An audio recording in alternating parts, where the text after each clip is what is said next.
Hello, Roundflex. It's an important distinction, that you versus you. Not a fan of that NVIDIA overlay in my corner, but that's also only on my end, so... Not a big deal. Gotta be do not disturb. I gotta actually post that I'm streaming, because that's how this goes. Miles Edgeworth Thington Skiesville Berg Esquire. They normally just shorten it to Edgeworth. It's a lot faster to say and write and spell and have people believe is a real name, you know. I was about to post that with no fucking link to the stream, which would have meant there was no context for Miles Edgeworthington Skivillsburg Esquire. Oh dear. Oh dear, oh dear, oh dear, oh dear, oh dear. Hello, Arg, and other people. Continuing. Ah, yes, the judge, we just disproved some of his testimony. What was that finger wag for, Mr. Edgeworth? And don't you know it's rude to shout objection while someone is giving testimony? Isn't that, like, the whole point of the game? Ha! If you're truly a man of the law, then you must always be vigilant. For example, I never let an opportunity to shout objection pass me by. Never? Because, like, you could be in the drive-thru, my guy, and go like, objection! You forgot to give me extra dipping sauce. And like, I don't know, maybe you just go, excuse me, instead of objection. Miles Edgeworth, it's one thing to be passionate about your job, but this is real life. And this is what some people may say is the pot calling the kettle black. Your Honor, I wonder if you might take a look at this for me. What is that filth?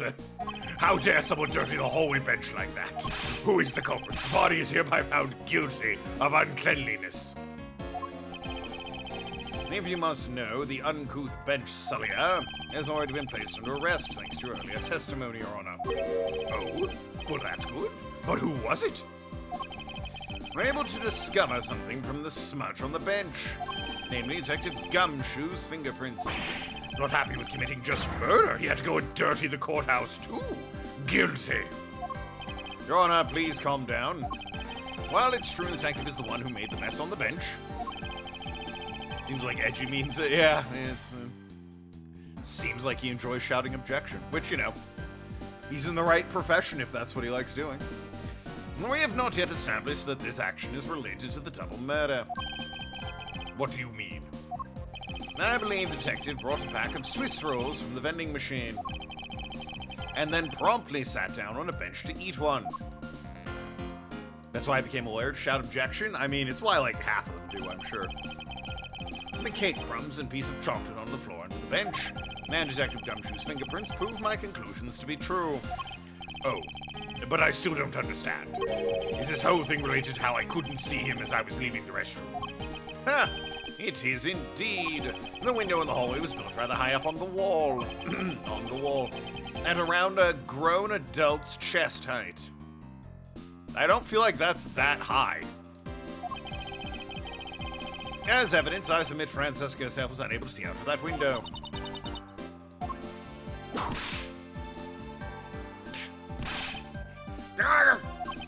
I knew I shouldn't have used her height as evidence. Basically, what this means is that the area directly under the hallway window is a blind spot from when the hall is being viewed from the men's room. Then, humph.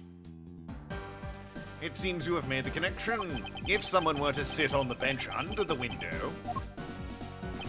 Yes, even someone as large as Detective Gumshoe, they would effectively disappear from sight. What? Do you finally see, Your Honor? Your testimony has just proven that Detective Gumshoe was in the hallway the entire time. Ah, sorry. He said hold it. I didn't mean to say it with that much enthusiasm. All I wanted to do was try saying it once. There. Here, let me try that again. Hold it. Is there something of value you'd like to say? Yes, actually, there is. I remembered something else just now. Mr. Edgeworth, please allow me to testify to the court one more time. And if we overruled him, he'd just keep on talking, wouldn't he? That might not be a bad thing. The more info, the better in the perfect investigation, right? What I saw, part 2. I suppose it's possible you can't see a seated person from the restroom window. However, that doesn't mean Detective Gumshoe was sitting there when I looked. Anyway, I forgot to testify earlier about probably the most important detail. As I was leaving the restroom, I heard the loud bang of a gunshot. How is that? The testimony of one who judges the crimes of others. Your Honor, could you try to state the important facts first next time? I agree. Before you go around judging others, you should learn to judge your own words. Yeah, I'm sorry. But honestly, I thought the sound was just a noise popper until now. That he mentions it right before we restarted the trial. He did talk about that. Oh, by the way, was there someone celebrating a birthday during recess? I could have sworn I heard a popper going off. Come to think of it, the other day with my grandson. The most critical point in this argument is when did the judge look into the hallway, and whether that lines up with when the gun was actually fired. Your Honor, if I may, I'd like to clarify a few details in your testimony. So, I mean, it's obviously the popped balloon, right? Like... But, you know, that's the judge for you. In that case, do you concede that you were overconfident in your last testimony? Now hold on there! I just said it's possible you can't see a seated person in the restroom this time. But you know something. I don't think you know where the prints you referenced were left on the bench. When the prints you referenced were left on the bench, do you? It's also, depends on the adult. People of all sorts, shapes, sizes. Shortest fully grown adult is like 65 centimeters. Or 2 foot 1/6. Tallest person is 2.7, which is 8 feet 11. Jesus, 8'11". That is so tall. That's too damn tall. Like, goddamn.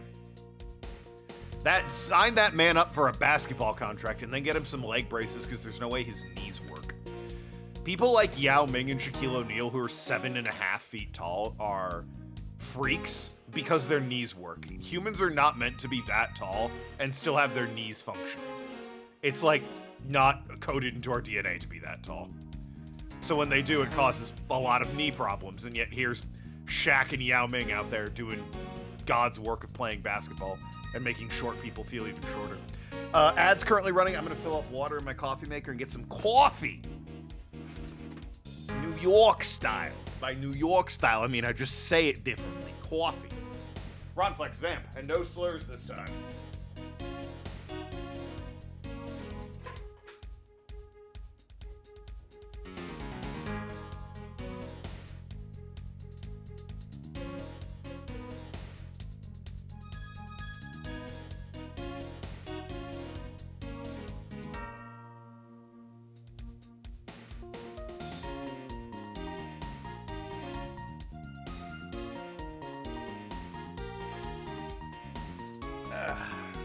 I am back.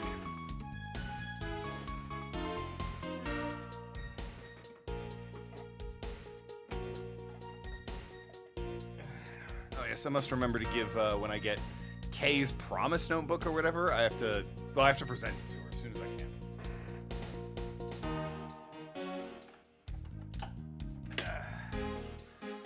I assume it's as soon as I can. Can double check that with the old achievement guide, the guide for achievements. Everyone's favorite guide for achieving things.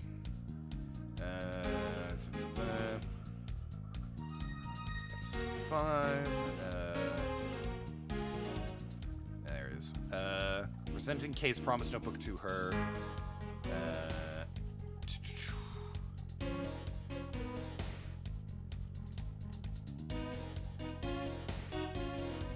Okay.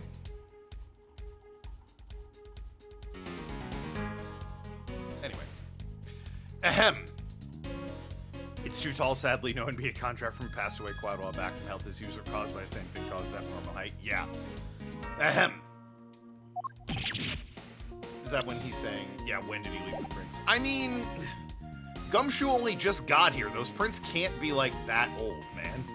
I guess it's possible he left them a little bit before, but, like, damn, dude. But you've proven it's possible, Detective was sitting. I still have a problem with you, with just when those fingerprints were left. He's right, I have yet to prove when the fingerprints were left on the bench. While he feigns ignorance, his honor has seen a lot in his life. This judge, I mustn't underestimate him. No, I think you can. Hold it! One of the only people more buffoonish than Gumshoe, actually. As we established, you went to the restroom during recess. However, at what point in the recess did you look into the hallway? After I called for recess, I had handled a change of prosecutor pace and paperwork. About 20 minutes until we reconvened. Yes, that sounds about right. Just as I expected. What were you expecting? And I demand to know what that all-knowing smile is for. Your Honor, that statement you made just now is vitally important. I'd like for you to append your testimony. All right, if you insist. Let's see, I looked in the hallway about 20 minutes before we were to reconvene. Does it say when we heard the gunshot? Other than gunshot, didn't hear a sign of struggle. Maybe here? Approximately 4 p.m. Were we supposed to reconvene at 4 p.m.? I guess we can press, maybe, and they'll tell us. Hold it! 20 minutes before we reconvened. Very well. What did you do after that? Let's see. I had to make some preparations, so I rushed straight back to the courtroom. I also had to track down a few pieces of paperwork for various bailiffs. So you rushed back to the courtroom despite having just heard a gunshot. Well, at the time, I thought it was just the sound of a noise pop up. I really couldn't think of any other explanation than someone having a birthday party. But now that this has happened... I see. Thinking back, the judge did mention something to the effect when we reconvened. Do you want to tell us when he reconvened? Because I assume it was 4, but I don't remember. And it doesn't seem like the game's gonna tell us. Perfect. And what time were we supposed to reconvene? Why, 4 o'clock sharp. More of an ignorant mass than 7-9, true. Making good point was an accident. Yeah. Hold it! If it's something that forgettable, I don't need to hear it. But all I did was forget to mention it. That sort of excuse may work on other people, but not on a Von Karma. Oh! But it's such an important piece of testimony. Please give me a chance to present it. I suppose I have no choice in the matter. Yeah,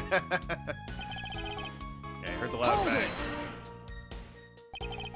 Wonder about what you just said. I know, I couldn't believe it myself, but bang it! Gunshot that. Oh, Jesus Christ. Doing the old bag thing. I know, I could hardly believe it myself. Bang with the gunshot. I heard it loud and clear, and then I had a knee-jerk reaction. Jumped in the air like this. Yes, just like this with a quick Oh, Your Honor. Your Honor, please remain calm when you're trying to explain yourself to me. Yes, sir. Sorry about that. Now then, I must gather myself, yes. When I heard the gunshot, there was no one in the hall. I should know. I looked. But there was no one there. This judge's emotional circuits appear to be stuck on overreact. What? This guy? No, surely not. I believe we have finally found the flaw in Your Honor's testimony. Yet sadly he's completely oblivious to it, but I guess I can't really expect him to be aware of it. Well, what are you waiting for? Hurry up and fill him in. At least that thing finally came in handy. Indeed, now let's see what happens when I present it to His Honor. Okay, so maybe it's not the 4 p.m. Time. 20 minutes before we reconvene. I mean... the time of death, it's this one. I keep looking for documents. It's this one. Time of death, 4 p.m., immediately after a gunshot was heard. Marks about bodies, around bullets. Yeah, I really would like them to tell us when we were supposed to reconvene. And the stick of balloon popping for a gunshot. Oh, I guarantee that's what happened. I just don't know what they want from me. Bad's testimony. Oh, there it is. Well, there you go. There it is. I forgot I got this piece of evidence. Looked, heard the gunshot right before the trial was about to start again. So it's not even the statement he added. It's, as I was leaving the restroom. Oh, wait. Would it be here? 20 minutes. I mean... This? Objection! Yeah, okay. What? I cannot allow you to make an objection. What the fuck do you mean? What? Your Honor, I'm really sorry, but I cannot allow you to not allow me to make an objection. Egads, I've been overruled. Oh, Judge. Easily my favorite character, and it's not even close. Your Honor, there's simply too many holes in your testimony for my taste. Well, what do you mean by that? You claim you heard the gunshot during the recess, but that's simply not possible. Mr. New Prosecutor recommended by Manfred von Karma. Instead of biting your tongue, why don't you bite your tongue something. Eek? I see you have no mercy for the elderly either, Francesca. Don't talk back to me unless you want to be whipped in the back. With your height, you'd need a stepladder or 4 to accomplish that. Ahem. Mr. Edgeworth, my ears are not that far gone yet, I'll have you know. I can still hear just fine. And I heard the sound of a gunshot loud and clear with my own 2 ears. Your Honor, I have here an interesting bit of testimony. It's from Detective Bad. And according to him, he heard the gunshot right before the trial was about to start again. What did you just say? Your Honor, you fucking, what we were just talking about. You heard the gunshot about 20 minutes before we were to reconvene. How to explain this glaring contradiction? That can't be! Unfortunately, that is the truth. But I heard it clear as day. Bang! The loud sound of a gunshot. The sound of a gunshot will keep returning to this point of contention. And that piece of evidence, I always did wonder why I found it where I did. However, now I understand what that gunshot the judge heard really was. Unfortunately, Your Honor, this is what produced the gunshot you heard. It was a gun! Take that! I found this object in the hallway earlier.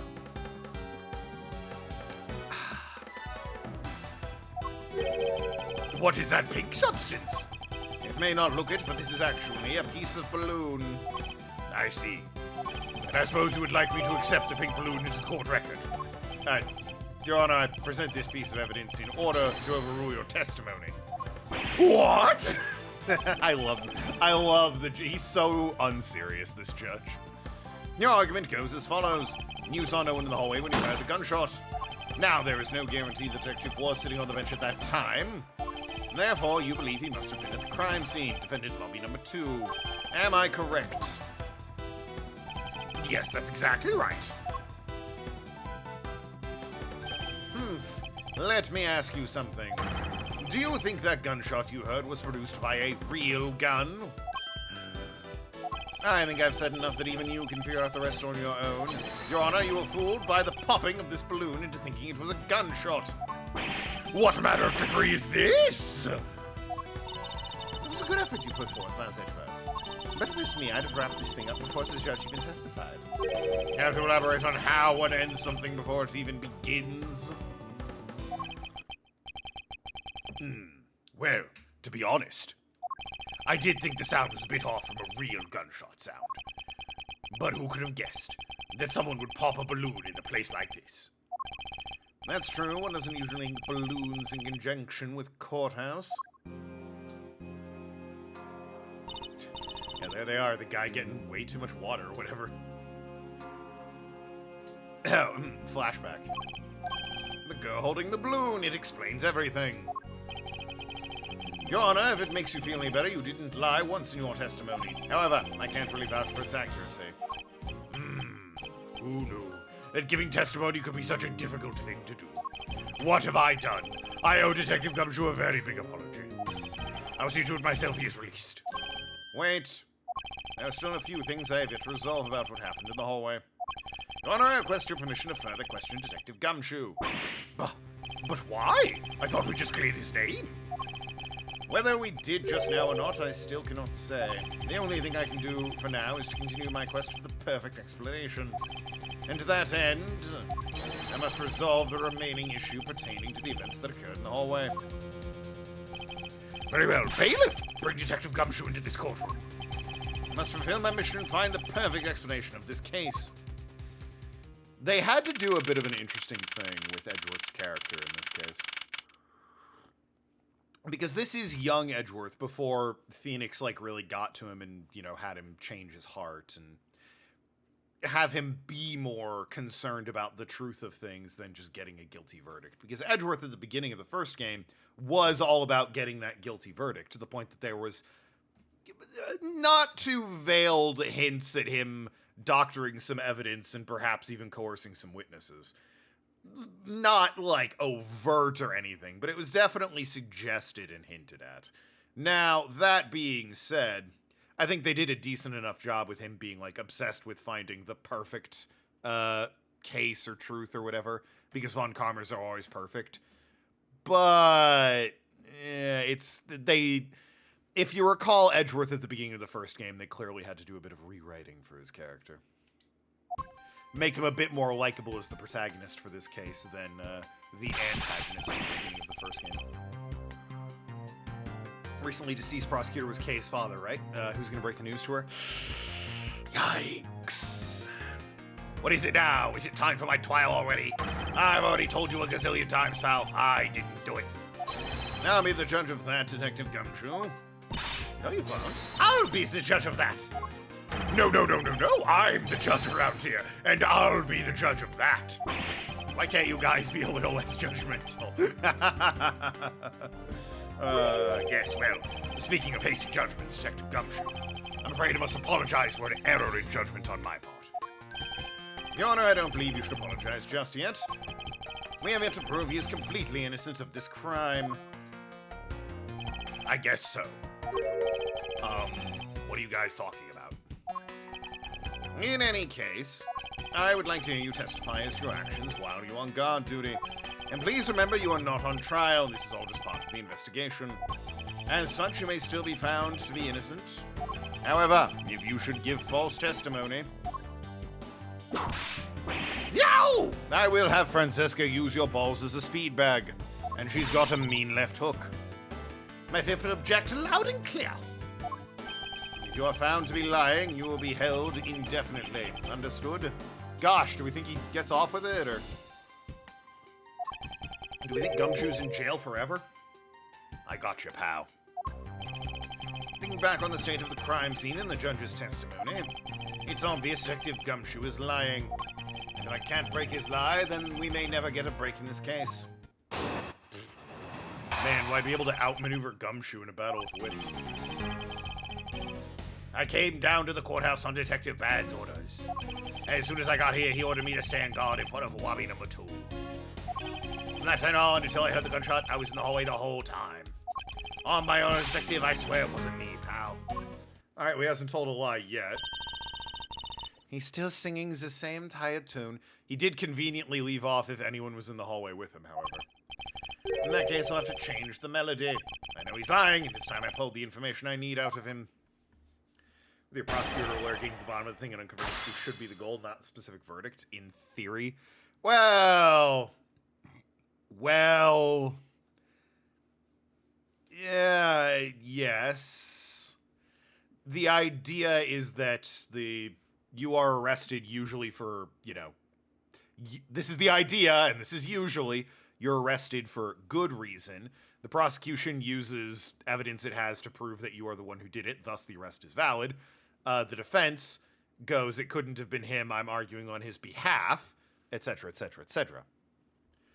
There are times where the evidence is so overwhelming that, you know, it's really just a matter of taking a plea deal. Usually, yeah, that's how it's supposed to go. But the fact of the matter is, it has sort of, at least in the US, boiled down to, it is the defense attorney's job to get not guilty regardless of whether or not you did it. That is their job. which is kind of rough, actually.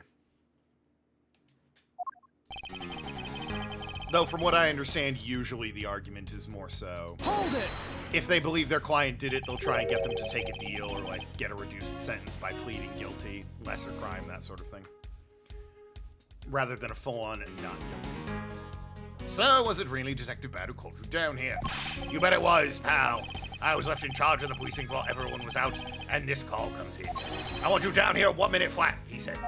Well, I thought this was my big chance, my first case, so I made a mad dash down here. That's why some defense attorneys make bank? Oh yeah, see Johnny Cochran. Arguably the most famous defense attorney in all of U.S. history. Although I couldn't exactly get here in a minute flat. How long did it take you? About 10 minutes, I guess. And what was Detective Bad doing when you finally made it? He was waiting for me down on the first floor in the entryway, pal. It's now Gumshoe's career's gone over the years. Wouldn't surprise me if serving time as everyone's bitch in the police force. Touche. Kardashian, Robert Kardashian, I would say he was the less famous of the two of them. Don't get me wrong, it's the same case. Robert Kardashian and Johnny Cochran were two lawyers on the same case representing O.J. Simpson. But yes, Kardashian is easily up there as one of the most famous defense attorneys in American history. I think also Abraham Lincoln was a lawyer, but like, that's not really in the spirit. Like, he's not famous for being a lawyer. Johnny Cochran and Robert Kardashian are famous for being lawyers. Hold it! And yes, I would argue Cochran was the more famous of the two. He had the infamous, if the glove doesn't fit, you must acquit moment, after all. And by he, you mean Detective Bad, of course, and this being my first time at the courthouse. This is your first time at the courthouse? You were a cop, you never went to... Okay. He also walked up with me to the third floor hallway in front of the defendant's lobbies. Did you meet anyone along the way? Something like a quarter of all presidents have had or have law degrees or careers. True. Yeah, there's a lot of common professions that lead to presidency. There's earlier politics, like governors and senate and whatnot, military, lawyers, and more recently, convicted felon, pedophile, failed business mogul, C-tier media personality, all in one, really, for that. He's really throwing the curve off. Bad steak salesman, failed author, was in a Pizza Hut commercial. I think it was a lawyer, but that's not his claim to fame, not by a long shot. True. But yes, he was a lawyer, and he is probably more famous than Johnny Cochran. But he's not famous for being a lawyer. Just when we entered the hallway, we went into Miss Yu. We heard from Miss Yu that Mr. Faraday was not to be interrupted. That's when Detective Bad told me to stand guard in the hallway, pal. So far, Detective Gumshoe's testimony is matching up with Detective Bad's. Although there was that one movie, The Lincoln Lawyer, right? Do we know if he was specifically a defense attorney? I think he was. I might be wrong. Surely one of the US presidents and their numerous law degrees must have been a defense attorney. You claim to have been in the hallway the whole time. However, is it not a fact that you did something while you were in that hallway? Of course I did something. I guarded the door to lobby number 2, pal. What else? Military careers, other than Obama, Trump, maybe Biden, did military time. Oh, there's plenty who didn't do military time. One, Bush Jr., or, George W. Bush didn't do military time. I don't think Clinton did military time. Reagan was an actor. I don't think he did military time.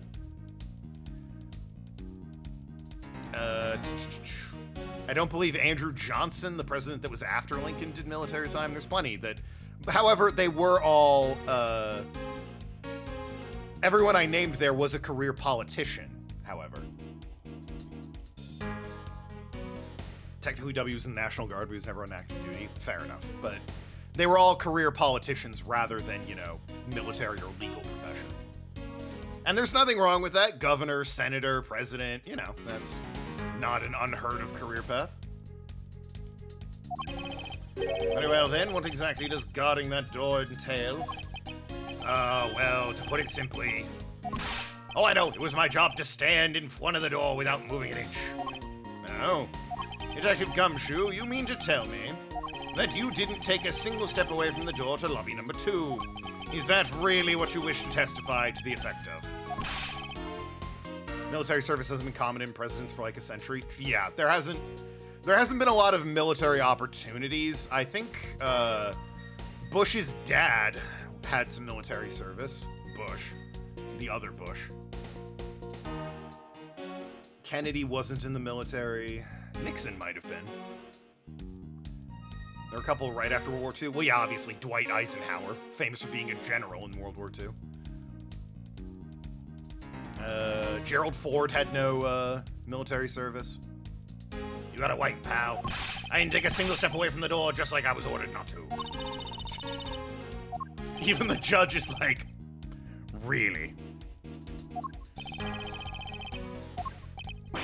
Why is everyone so quiet all of a sudden? Because we are all in shock and awe of your utter stupidity. Scruffy! If you're going to lie, at least tell us some more believable fun. No! But I'm not lying. I should hurry up and bring this insipid testimony to a close. Okay, well. Is he not gonna... Okay, didn't take a single step away. No defense lawyers. One of your favorites is Travis. I'm probably gonna butcher this last name. I apologize. Wellingtonham? He was a lawyer in the late 19th and early 20th century. Claimed to fame as he proved his client's innocent by killing himself accidentally. Oh, him. Yes, iconic. He was demonstrating how there was like a guy on trial for murder or something, and the argument was the gun went off accidentally.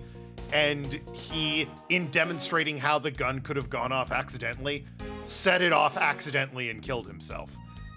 I don't know the outcome of that trial, but I'd like to think that the guy who was accused, I like to think they gave him not guilty for that one. Like, just on principle, it's like, well, you know, the man had an argument and he proved it right. I don't think the prosecution's beaten that one. Gonna go ahead and give you not guilty posthumously. He's a little famous, yeah, just for the meme of it. Anyway, the fingerprints on the bench. Duh. If I could get there. Oh my god, thank you, Jesus. Objection! You lunatic. I have an objection. What? Whoa, what is it, pal? It's a problem I have with what you just said. No, I mean, what are you objecting to? Oh, I see. I wonder if you might recognize this from somewhere. Hey, it's one of those things. Courthouse special Swiss rolls. Wait, pal. Precisely.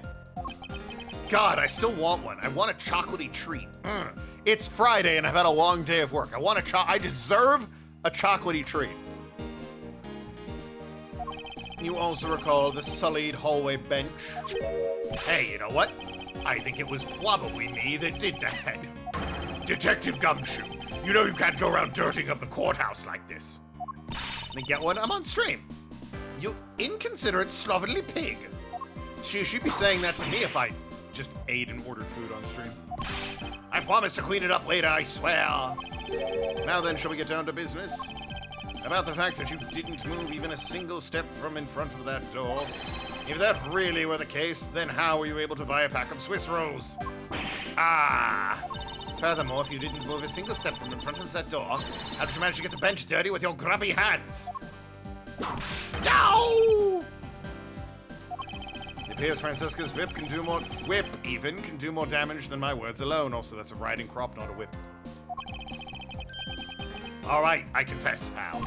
I was hungry, so I bought a pack for myself, okay? I thought I'd get chewed out again if anyone found out about me eating on the job. So I didn't want to say anything.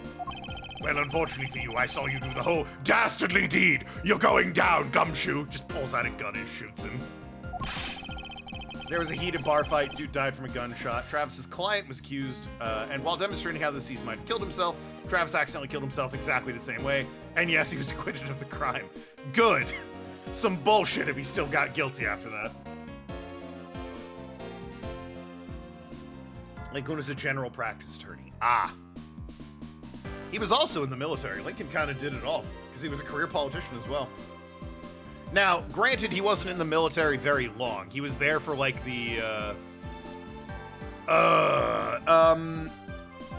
shit, I forget what it was called. When Mexico and the United States were fighting over Texas, Lincoln was in the military for that. I clearly saw you buying a pack of Swiss rolls from the vending machine. Okay, I'm sorry for lying. But that's all I'm sorry for. You got that? Because I'm not holding anything else back. That last statement, the Mexican-American War, was that what that was called? Who was in that one? Remind me.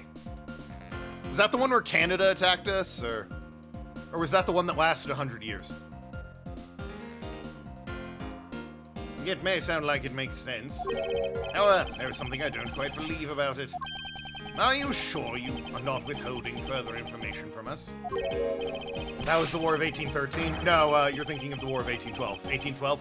Actually, that one happened in 1900. Very confusing.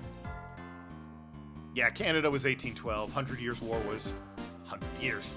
And also not the US. Of course, I think that was well before the US. And also like 116 years, but whatever. I've got nothing else to hide, pal. Oh, if only that were true, Detective Gumshoe. But it is true, pal, I swear there's nothing else. England and France, psh. Those guys, when have they ever fought? Detective Gumshoe, I'm sure you're aware of the price of a pack of Swiss rolls, correct? Huh? Remind me again, pal. Is that vending machine out in the hallway? He's selling packs of 2 Swiss rolls for $6 a pack. And yet, according to you, you didn't have any cash on you until you cashed your $5 annual bonus check. Isn't that right? Oh. Let me ask then, how did you manage to purchase a pack all by yourself? Can you provide me with proper explanation to that? I told you I bought it myself, pal. There wasn't anyone else in the hallway with me, so there's no one who could have helped me buy it. $5 bonus check. Yeah. Wait, don't tell me. You got some kind of proof there was someone else in the hallway, don't you? Correct. As if you could. I mean, what are the chances of that? Wait, you do? Of course I do. What? How? What proof do I have? There must have been someone else in the hallway. The balloon, right? I assume. Other than, like, you know, literally had no money on him until he cashed this. Why do you have to add literally had no money on it until he cashed this? So rude of you. Surely it's the balloon, right? Oh, wow. I guess it's not. He didn't have the fucking balloon. What other proof there was someone in the hallway? I don't know. It's a... Is it the check? Take that! What the heck is that? It's your fucking bonus check. What do you... Second person, if he was truly alone, then that piece of evidence shouldn't exist. Yeah, the balloon! What? Oh, dropped by a young girl. God damn it. I thought that was his Swiss roll. Whatever. Hey, you showed me that not 2 seconds ago, pal. I think you're under a mistaken impression that I bought this pack of rolls. Wait, if you didn't buy it, and that means you must have stolen it, you thief. What? I would never do such a thing. All you wires are the same. You start out as thieves. You're on go west, pal. I believe you meant to assert that all thieves start out as liars. In that case, what does it say about you, detective? This particular Swiss roll was dropped by a certain someone. Oh. There were 2 rolls in the package. You ate one of them. But you gave the other one to a certain other person, didn't you? No way, pal. You got it all wrong. I ate both of them. Got her that time. Feisty young child. It would appear that we've caught you at last. Hey, don't you dare do anything bad to that girl. Society talking to literally everyone that's about to be leaked in this list. Except they're too late. It would appear that you two do know each other. So why do you continue to come up and kick me? Have I wronged you somehow? Did you guys see that fucking Mel Gibson on Twitter tried to leak the list preemptively? And it was just a bunch of people he didn't like. It was like, and I'm not even kidding, liberal politicians and actors. And he's like, oh, I've got the real Epstein list. And like Chappell Roan was on it. And it's like, I'm sorry. Chapel Roan went to Epstein Island when she was 7 to molest children? I don't think that's correct. I am pretty sure you're full of shit. So it was largely ignored, and Mel Gibson continued to fade into obscurity. I have a name, and it's Kay. Kay what? Kay Faraday. Faraday? Are you perhaps Mr. Faraday's daughter? Not a you, I'm Kay. Kay, you know, good little girls don't kick other people. The only way Chapel Roan would be on that list if she was a victim. Yeah, I saw those comments. Billie Eilish was apparently also on the list, and hey, same thing. Also, unrelated, Kaido, are you watching? Polite young women don't kick other people. Totally unrelated to anything my wife does, but I just want to bring special attention to this line for no reason to my significant other. Just no reason at all that she should pay attention to that line. Definitely no reason, but she definitely should pay attention to it. Token bullying his wife. What do you mean I'm bullying my wife? I'm just telling her to read the screen. What the fuck do you mean? Especially not hard enough to leave big nasty bruises the way you do. Well, you shouldn't have put Gummy under arrest, mister. Gummy? My guess is she's talking about Detective Gumshoe.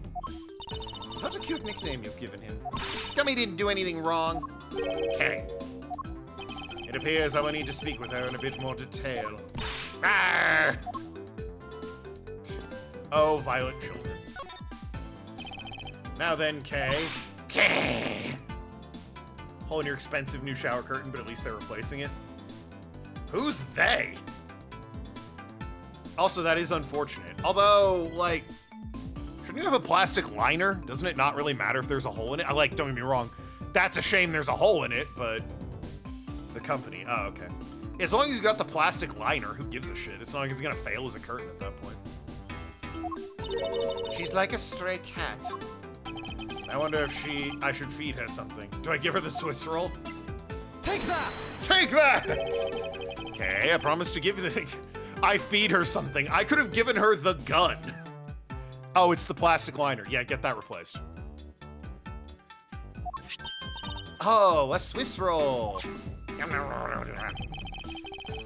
Hey, husband, me, pay attention to that. Women that are kicking you and hissing and going rrr, give them food and it calms them down. It really belongs to you though, doesn't it? Yeah, I was saving it for Dad. I'm not gonna call him Daddy. Oh my. The man's dead, it would be disrespectful. It also looks bad. I mean, really depends on how big a hole it is. If it's like pinpoint, who cares? But what do I know? Your father, he's... don't you say another word, pal. She doesn't know yet. Thanks for watching out for me, Gummy. But I already know about Dad. I overheard the guards talking. Well, that fucking sucks. You don't have a fabric curtain, at least right now. It's just a very nice colored, transparent plastic curtain. Vinyl, I guess I should say. Ah, well, there you go. About how he's not here anymore. I'm sorry. I'm sorry I couldn't protect him. Okay.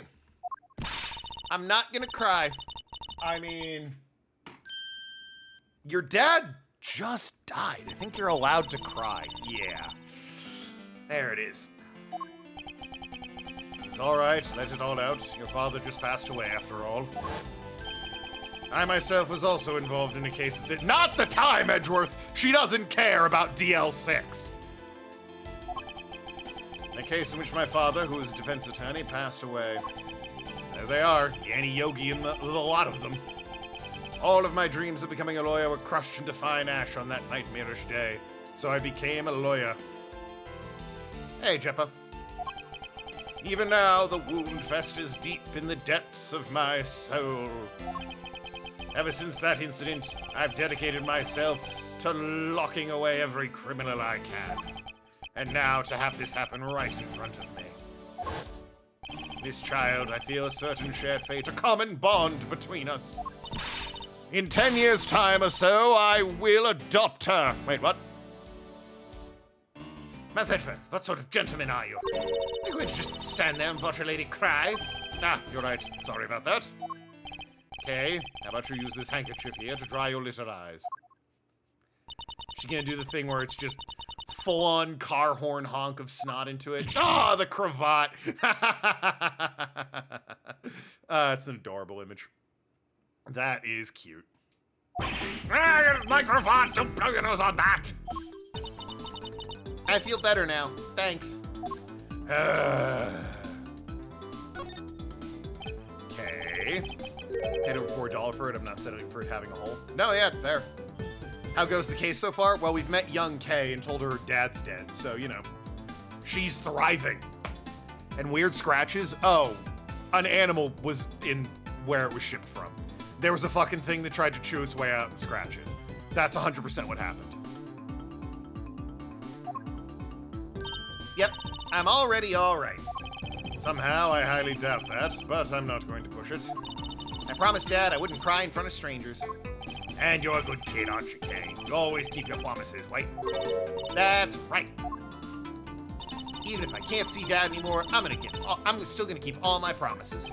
You're a very brave girl, Kay. You're a very good child for keeping the promises you made to your papa. I'll even testify that you didn't cry just for you. Thank you very much, lady. It's nothing. I'm only telling the truth, after all. It appeared that because her father was a respected prosecutor, Francesca's sympathetic to Kay's feelings. It could also be Francesca's 13 and she's 10. They kind of like, they're the same age, so she feels a little bit of, you know, compassion there. Your father. Okay, what kind of person was your father? Dad was a hero of justice. His job was to catch all the bad people in the world. So, to you, a prosecutor is a hero of justice. I suppose we're innocents, as we are the ones who seek guilty verdicts for criminals. Plus, you know what? Whenever I came to the courthouse, Dad would buy me an absolute favorite treat, Swiss rolls. No? I want to be a hero of justice someday, just like Dad. So I've been working really hard. I see. And what have you been working hard on? I've been working hard to keep all the promises Dad and I made together. Aw, notebook promises, Kay. Aw. A promise notebook. May I take a look inside, Kay? Sure, okay. It appears to be an exchange diary of sorts between father and daughter. Miss Faraday's writing conveys a sense of the kind of man he was. This little notebook just might come in handy later. Exchange diary between Faraday and Kay. Thank you for showing it to me, Kay. I hope you continue to work hard and become a hero just like your father. I'm gonna try. Hey, Kay, I'm a detective that catches bad people, right? That makes me a hero, too. Yeah, you're really cool, too, Gummy. The first and only time he's ever been called that. Yeah, aren't I, Kay? What is with the two of them? I hand down verdicts of justice, so that makes me a hero, too. Yes, and thanks to her also heroic testimony, you almost painted as a detective as a vile criminal and sent him off to jail. I'm really sorry about that. Gummy is not a bad man, okay? Young Kay is here, Arg, but you can probably glean that from the screen. The poor judge is being treated like a vile criminal rather than a hero of justice. It appears you and Detective Gumshoe are good friends, Kay. Yeah, we're friends. In that case, would you mind telling me a little more about him? Alright, let me see this promise notebook. Promise 1, never take things from a stranger. Okay, fair enough. Promise 2, never go anywhere with strangers. I mean, that's good for a kid, but like, when she's 20 and trying to date, that's gonna be a problem. Always greet people with a smile, even people you don't know. Nice enough, I suppose. Never cry in front of strangers. I don't know why that one needs to be there, but I guess it's also good advice. Always try your hardest to learn about things you don't understand. That's just, yeah, common sense. Dad's job is to make sure everyone follows the rules. Kay, be a good girl and promise that keep her promises to me, okay? Love, your dad. Alright, I think the achievement is presenting this to her, so. It's a promise notebook Dad and I made. I have to be a good girl and keep all the promises he wrote in there. May I take a look inside for just a second? Sure, okay. It appears there are more than just the 5 I thought there were. Promise 6. If you ever have a boyfriend, you must bring him to meet Dad right away. I wasn't aware these existed. Given the judge's incompetence, it might as well be a vile criminal. Oh, it's implied he always handed down the correct verdict. Lady told you to keep smiling at work today. Again, I think that's just the boomer way of saying it gets better. Like, keep on trucking. Promise 6 seems to be jumping the gun, though. Your kid's 10. Promise 7. Even when you have a boyfriend, never forget I love you the most. Well, those aren't as sweet and nice, but they're cute. I certainly don't envy the poor sap she falls in love with. Achievement? Thank you. Promise 6 and 7. There it is. And thank you, PC, for also popping. Good of you to do that for me. Really remind me in case I wasn't paying attention. So I take it you ran into Detective Gumshoe earlier. Yep. Yep. I was on my way to see Dad when I saw Gummy standing over there. He was standing in the hallway staring real hard at the vending machine, so I said hi. And when was this? Oh, before everything got crazy. How long were the two of you together? We only talked for a little while. And then we went our own ways. That's why, pal, Kay and I only talked for a little while, and that's it. Oh, which means we now have confirmed Kay was in the hallway during the recess, isn't that right? Ah, you got me. I told you to stop picking on Gummy, mister. Very well, then. I'll just have to speak with the good detective in private later. Check. Don't need a poor sap that falls in love with Francesca either. Oh, that'd be me. That would be me and every other guy and woman that plays this game. She's a cutie who whips people, all right? Absolutely. Blue hair and dresses like, not the 13-year-old, by the way. I'm referring to the full-grown woman. Dresses like that, cutie, whips people, nothing to not love there. Also, that would also be Larry. It's more of a you thing. I guarantee it is not. Also, Larry absolutely fell in love with her, but Larry falls in love with every woman he sees, so. We were the one that bought the pack of Swiss rolls, okay? Well, I didn't really have a lot of money, and I somehow made $1 out of all the pennies and quarters I had. But that still wasn't enough, and I really, really wanted one. Come to think of it, she did come and ask to exchange a handful of change for $1. And that's when you came and asked me to change your money, correct? Yeah, thanks so much for doing that, mister. Sure. But let me ask you, even with that $1, you still didn't have enough, correct? Well, yeah, 1 is less than 6. Glad we've all passed basic math. Hi, Mr. Duckman. Hi, Mr. Meerkat Man. Well, that's why. Hey, if you bully Kay anymore, I'm gonna have to arrest you, pal. You don't mind you're already under arrest. No! I sense Kay is going to be less than forthcoming with this question. Sorry about your roughly thing. Yes, well, now it's positively drenched in your nasal mucus. Nathan lives? He does indeed. No, it's not quite. Nathan is live right now at twitch.tv/Nathan. Imagine. Can you imagine, Ronflex? Twitch.tv/Nathan? He'd never be cool enough to have that. Also, get more in frame, Ronflex. Remind the good people you're here. Don't worry, Kay, I have a spare. Yeah, you can have this one. Dad said, never take anything from a stranger. Ah, it's one of your promises you made in your promise notebook, correct? Yeah, look, see, it's right here on this page. And don't forget 6 and 7. All right, I'm not giving this to you. I'll merely allow you to borrow it. Ronflex streamed for 10 minutes. Nathan fucking even more in frame. Everyone, Nathan's birthday is tomorrow, so let's all wish him a happy birthday. Remind him he's old and mortality is fleeting. You can take it home, wash it nice and clean, and then give it back to me next time we meet.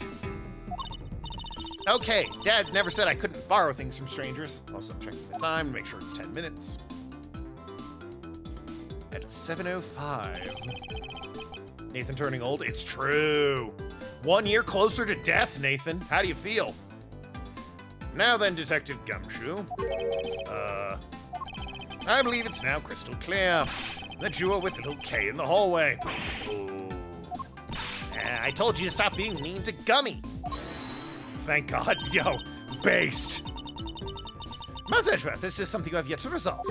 I beg your pardon. You still don't offer an explanation for why the man would lie to us. That's, well... Gummy, don't tell me you lied for my sake. Hey, don't worry about it, Kay. Everything's gonna be okay. Ah, so that's why.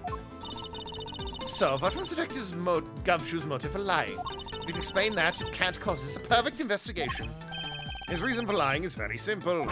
What? You did a hug, but then DoorDasher texted you? Yeah. Here's what I believe his reason to be. From simple observation, the detective's actions and his interactions with Kay, it's obvious the detective was lying for the young girl's sake. And this is a piece of evidence that will show exactly why. Nathan beat you to Ron Flex stream? True. What evidence proves that Gumshoe was lying on Kay's account?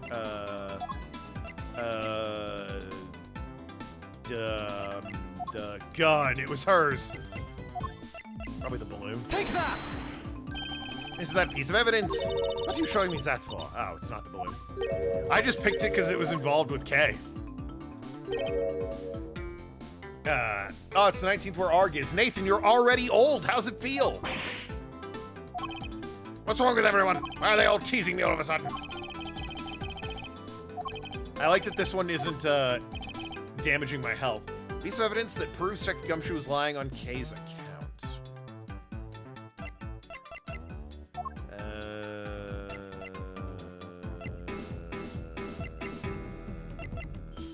Oh, did he take something from Stranger? I don't have any booze. Take that! Right, she said I won't take anything from a stranger or talk to strangers, and she took Swiss rolls and hung out with Gummy. In Mr. Faraday and Kay's promise notebook, how does that explain anything?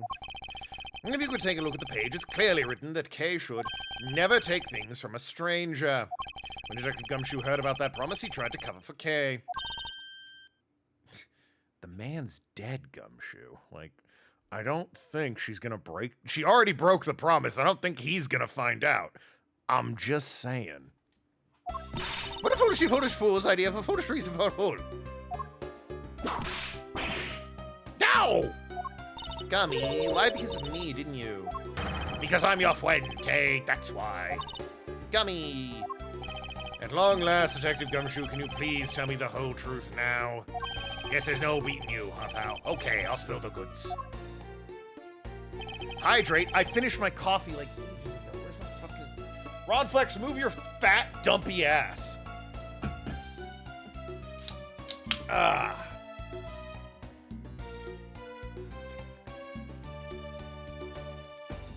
Aha!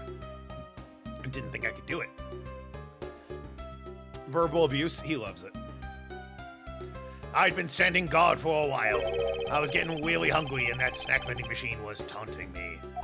It said, milk all these defendants. You can't milk them all. Ooh, they're so full of milk. And I said, I want to milk those defendants so bad. And they said, yes, our defendants are so milk it, Gumshoe. Please never speak again. Sorry.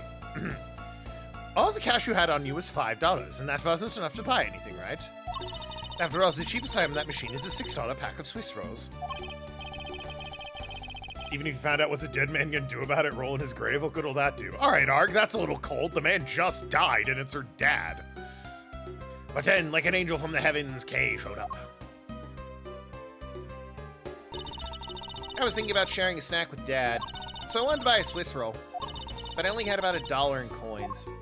So he pulled my $5 and her one together, and bought a pack of Swiss rolls together.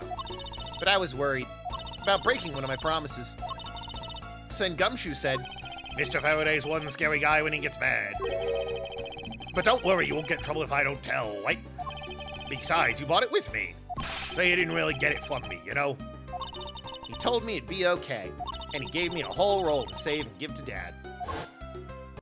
Wait, so did she not get anything? Because he ate one, she was saving it for Dad's, and she just didn't get anything.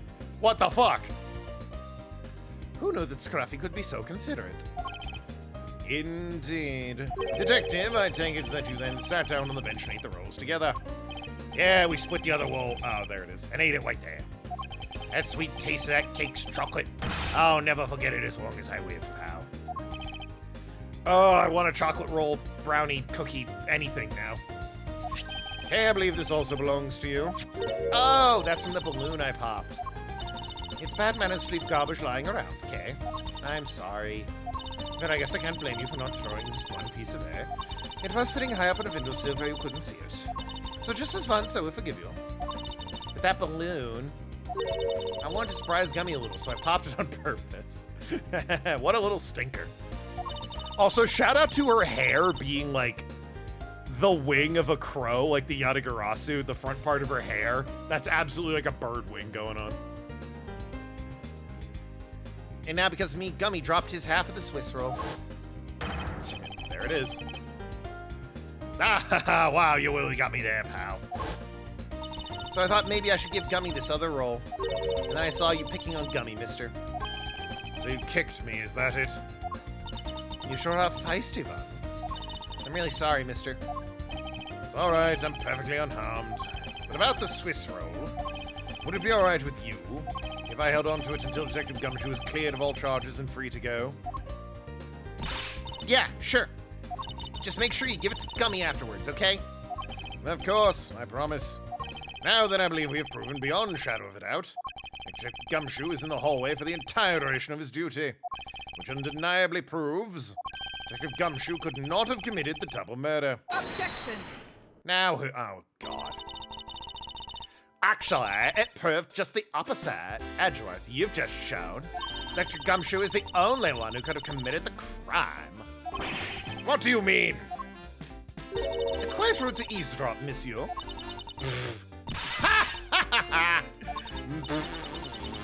I'm getting lectured on manners by a girl with a penchant for whipping people. What? How do you talk back with such insolence? You're wrong, lady. Gummy's not a bad guy. Oh, and what have we here? What is this child doing here in the courtroom? Bailiff, take this child away. Wow, so if you don't present the promise notebook to her right there, you miss that achievement. That is a small window. Wah, Miss Callisto, you! That girl is Mr. Faraday's. I know, so what? And just because she's the victim's daughter, she gets to just run wild all around the crime scene? Well, like, this isn't the crime scene. And also, yes. I think it's actually quite dangerous for her to speak nothing of getting under foot. That or the whole third-person killing thing is dumb. Bro, I don't know what we've proved it couldn't have been the two of them. It has to have been a third party. I don't know why you're still on this idea that it couldn't have been a third party. It obviously was a third party. I suppose you're right. However, as long as we're in agreement on that point, let's get back to the real issue at hand. That was you. Now then, detective, you were in front of the lobby number 2 the entire time, correct? Yeah, but you see, isn't it obvious they could only have been the detective? He's the only person who could have gone into lobby number 2 at the time of the murders. When did we prove that? Why didn't I get the memo? We proved that by the way the bodies were found, the crime scene notes. So, Faraday died of the knife stab to the chest. The shock, it was instantaneous. Rel died of a bullet wound to the chest. There was no burns suggesting he was shot from far away. And this is how the bodies lay. So, the man who was stabbed is the man on top, and he died instantly. Meanwhile, the man on the bottom died after him, but for some reason is underneath him. And even the argument, well, he was shot and fell first and then stabbed him as he was going down, doesn't work because he was shot from a few yards away. Also, he has the wrong hand and he has the wrong gun in his hand. So either Mackerel attack first, at which point Faraday would have been killed instantly and couldn't have possibly fought back, or Faraday attacked him first, but from far enough away and then didn't do anything else as Mackerel wandered up, grabbed the knife out of his hand, stabbed him, and then fell over, only for the guy he instantly killed to fall over on top of him. 705 Ron Flex, thank you for proving our points. Pat pat. Ahem. Darn. I have no counter-argument to that. Don't worry, I already put in the necessary paperwork for his formal arrest. Yay. But the investigation is far from over. Oh, that's right. I was going to speak with you about that. Don't you think it's reckless to talk to the suspect out in the open without a gun? Gumshoe moved. I thought it was his voice. Don't you think it's reckless to talk to the suspect out in the open without a guard? I suppose it is. Well, as someone with more experience and law than you, allow me to share something. Always keep a good eye on the criminal, or you may regret what comes of your negligence. Ooh. Miles, I can't believe you're letting this woman lecture you like this. It's unforgivable as a disciple of Von Karma. Down, Tigress. Now I'll be looking forward to the results of your investigation. Wow, imagine hearing I have no counter-argument for that. What, you mean from me? Never. There's always a counter-argument. You just need to dig for it. Even if the counter-argument is just screaming and hanging up the phone. That'll show those telemarketers. Ah! And hang up. So, we're back to square one.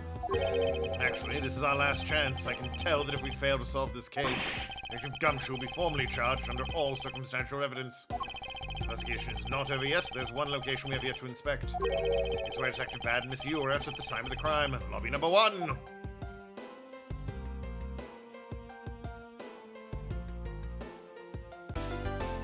Yes, I will save. Thank you very much.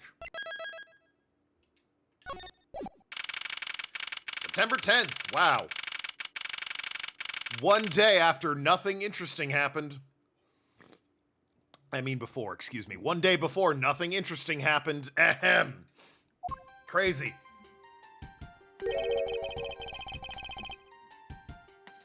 What is this incredibly overpowering sweet scent? It smells like flowers. Uncle Bad, is this it? Isn't that Detective Bad and Kay over there? Looks like she managed to escape the bailiff. No, that's not quite it. Aw, too bad, but it's so pretty. I think you're still a bit too young to be wearing that. But since you found it, I guess I can let you keep it. Thanks, I'll treasure it always. You two seem to get along rather well. Oh, here, I got something else for you. Yay! Thank you, Uncle Bad. Earlier I ate one of these with Gummy. Gummy? Oh, you mean Gumshoe. Gummy is... He was trying to be nice to me because I was going to get in trouble. And then he got in trouble because he lied to protect me. Gummy. I know he didn't kill Dad. Don't cry. Faraday would be sad if he saw you cry. I'm not crying. Okay. Oh, it's the mister from before and the lady too. Don't you think it would be a good idea to go home for the time being?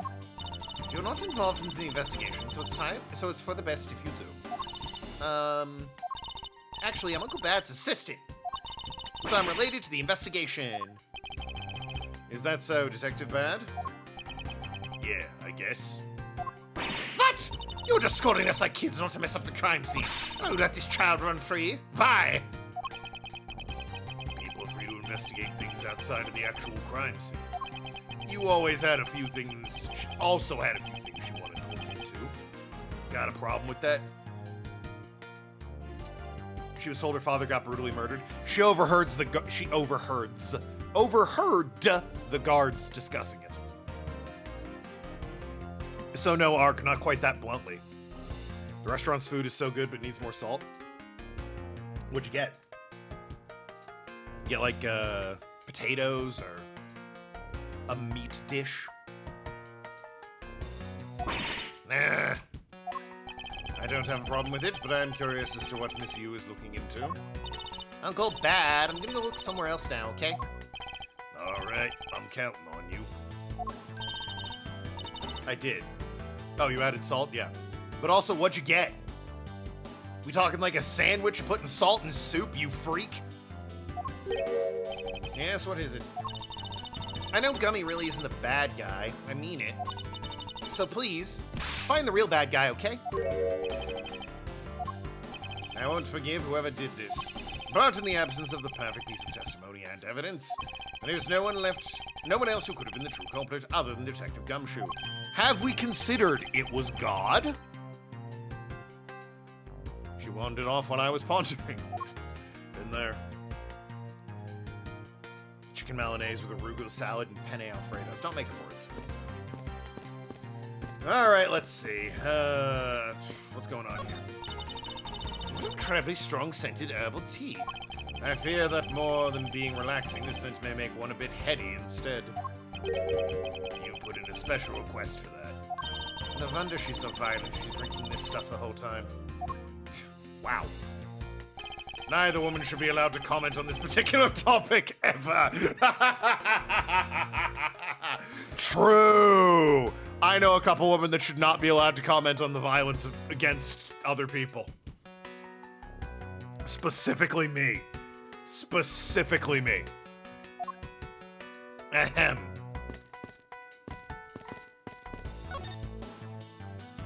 Word salary is related to salt, specifically in the sense that salt was a common way to pay people. I was having that conversation with someone the other day, actually. The whole salt was more valuable than gold back in the day. And then it might have even been Clover. Yeah, it was Clover. Clover informed me that the word salary is derived from salt. It may not look like much, but I find the ordinary tables like this one to be very useful. But yeah, most tables would be considered useful, you dick. I think it's time they bought a new one. But what? It's functioning perfectly fine. I wonder if they'll replace the table if I hit it enough with my VIP. Yeah, probably, but that's also destruction of court property. A much too heavy-handed method if I ever saw one. This television is the same model as the one in the other defendant's lobby. It looks like the two rooms are basically in the same in terms of layout and supplies. Yes. Two rooms are basically the same. I can see down to the courthouse courtyard from here. What is that mess supposed to be? It looks like an optical illusion. I believe it's supposed to be a postmodern in design. More like thoughtlessness in design. Fucking got him! They're tapping the shoulder, stamping their feet. I can't disagree there. Wow, everyone's a fucking art snob. One of the windows of this lobby is open as well. The air conditioner is working just fine in this room, so why did they open it, I wonder? The couch! That expensive painting is ill-suited to be hanging in the wall of this room. Is it? It's a judge, isn't it? I wonder if a guard detail should be placed on it. Why do you always say that? Well, a desperate low-pay detective might make off with it someday. You never know. She may be thinking about hiring a guard, but it's obvious she isn't factoring in guard's salary whatsoever. I guess? A weird conversation. This decorative plant's leaves are shinier than the ones in lobby number 2. Why? That's probably because it's next to the window, so it's easier to photosynthesize. Is it a real plant? You may be right, plus the curtains are always drawn in lobby number 2. The caretakers of this courthouse do not think enough about the plants, do they? I guess it is a real plant. That's because they're the courthouse caretakers, not a bunch of botanists. I think that's everything in the room. It would appear to be. Alright, let's have a word with Bad then. Detective Bad, what exactly was Kay searching for? Nothing that concerns you, boy. Oh, and I suppose it has something to do with Kay. It does, because she's Faraday's daughter. Anyway, hurry up and get to the point. I don't have time to waste. Sounds like you'd rather be left alone. Yo, same. I have something I'd like to confirm with you once again. I don't have anything to say to you. Salt was useful for being a spice. Useful. It's necessary to live. That's why it was so valuable. Good at preserving fur, commonly used to preserve meats for long periods of time before modern refrigeration. You can still use like that sometimes. Yeah, salted meat keeps better. I think it's supposed to taste better because it ages and adds flavor and all that.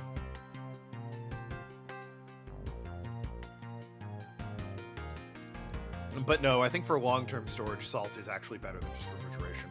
Although freezing is technically better. It keeps it longer, but, you know. That does kill some of the flavor. Keeps it from going bad, though. Huh.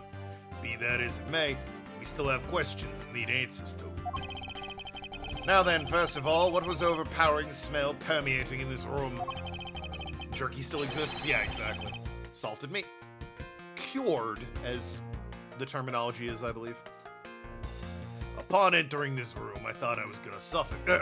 Upon entering this room, I thought I was going to suffocate. It's that ultra-strong perfume you wears. She spilled some of it. I was having a bad time of it myself. I didn't think twice and opened the window. But that smell's still here. Perfume, The sweet scent in the air is perfume. And it's giving off quite a stench. I bet it's some cheap, no-name brand. She said it's a famous brand from overseas. It's a knockoff. Yes, definitely a knockoff. I love that the 13-year-old girl is hung up on this point. She would be, too. No disrespect, but she forced one of those bottles onto me. Here, little girl. You can have it. I was born for a much more expensive and refined perfume. However, seeing as how you just happen to have a spare, I suppose I'll take it. Master Edgeworth, you will hold on to this bottle without fail. Why can't you ever be honest about her once? What does it say on the... I think the brand name is Angel, but it's spelled A-N-G-E-L-L-E. So it's like Angel. Perfume bottle given to Bad by you. Same perfume as the one spilled in lobby number 1. You can always smell the knockoff perfumes at the Pentagon. You do seem to be more hypersensitive to smells. Because you've mentioned those perfumes a few times. So now what we have... So now we have the perfume Miss Yu wears. Just fantastic. Is that all you wanted to talk about? If so, I'm going back to investigate. Actually, I still have a few other things I wish to inquire about. During the recess. Sister says you're a super smeller. Ah, like classic actor Dooley Hill portrayed in the show Psych. He was Burton Guster? Burton Guster. So you were in the rooms the entire recess. Like I said, I made a call to the precinct to get that big lug down here. But other than that, I was waiting for the recess to end in here. At least your story is consistent. Earlier you stated you were in this lobby with Miss Yu. Yeah, I ran into her in the hallway. She said she wanted to talk to me about something, so we came in here. Then what you're saying is, until Detective Gumshoe arrived, you and Miss Yu were in 2 different locations. I guess I am. Interesting. Speaking of that lawyer, she seems to have a great dislike for you. Let's see, Miss Yu is the sister of the victim of the KG-8 incident. And as I recall, Detective Bad was the lead detective on the case. I wonder if the reason for her disdain isn't simply because you failed to guard CC. Maybe phrase that differently. Because you are the lead detective on the case. You knew. I also know that today's trial involving Kidofian Embassy staff member is being referred to as the second KG-8 incident. Really should be the KG-9 incident then, right? Like, I'm just saying, that's how numbers work. Maybe KG-82, but that sounds a bit like a robot from Star Wars. Now then, Detective, I believe it's time you were honest with me. And told me the truth behind your relationship with Miss Yu and Mr. Faraday. And the KG-8 incident. Hyperosmia. Super sense of smell, from what I know. It has its ups and downs. Yeah, it sounds like Clover really has the down of it. What with, you know, all the fake perfume at the Pentagon. Oh, you complain about vapes, too. We'll go out into, like, the courtyard, and you'll be like, oh, the vapes. And I'm like, I don't really smell anything.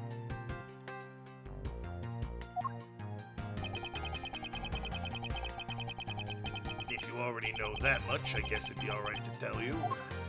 Okay. Why don't you tell us? I'd like to ask you a few questions about the KG-8 incident. It's not exactly a happy story. Other than the people who are directly involved. You two will be the first to hear what I'm about to tell. How polite of you.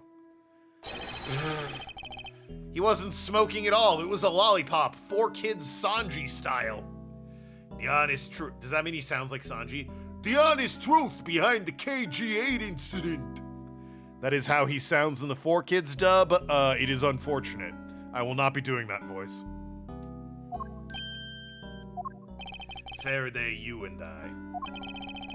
As you already know, we three were involved in the KG-8 incident. Faraday and I were originally on the trail of a smuggling ring. You mean the smuggling case involving one of the Amano Group's secretaries? Nasty smells also always smell stronger. Do you think that's because you notice them more, or just that there aren't as many nice smells around the Pentagon? Humph! That trial was just a front. A facade? Yeah, but the case became tainted. All because the witness who was going to testify about the Amana Group's ties to the smuggling ring, CCU, was killed. Talking everywhere? Fair enough.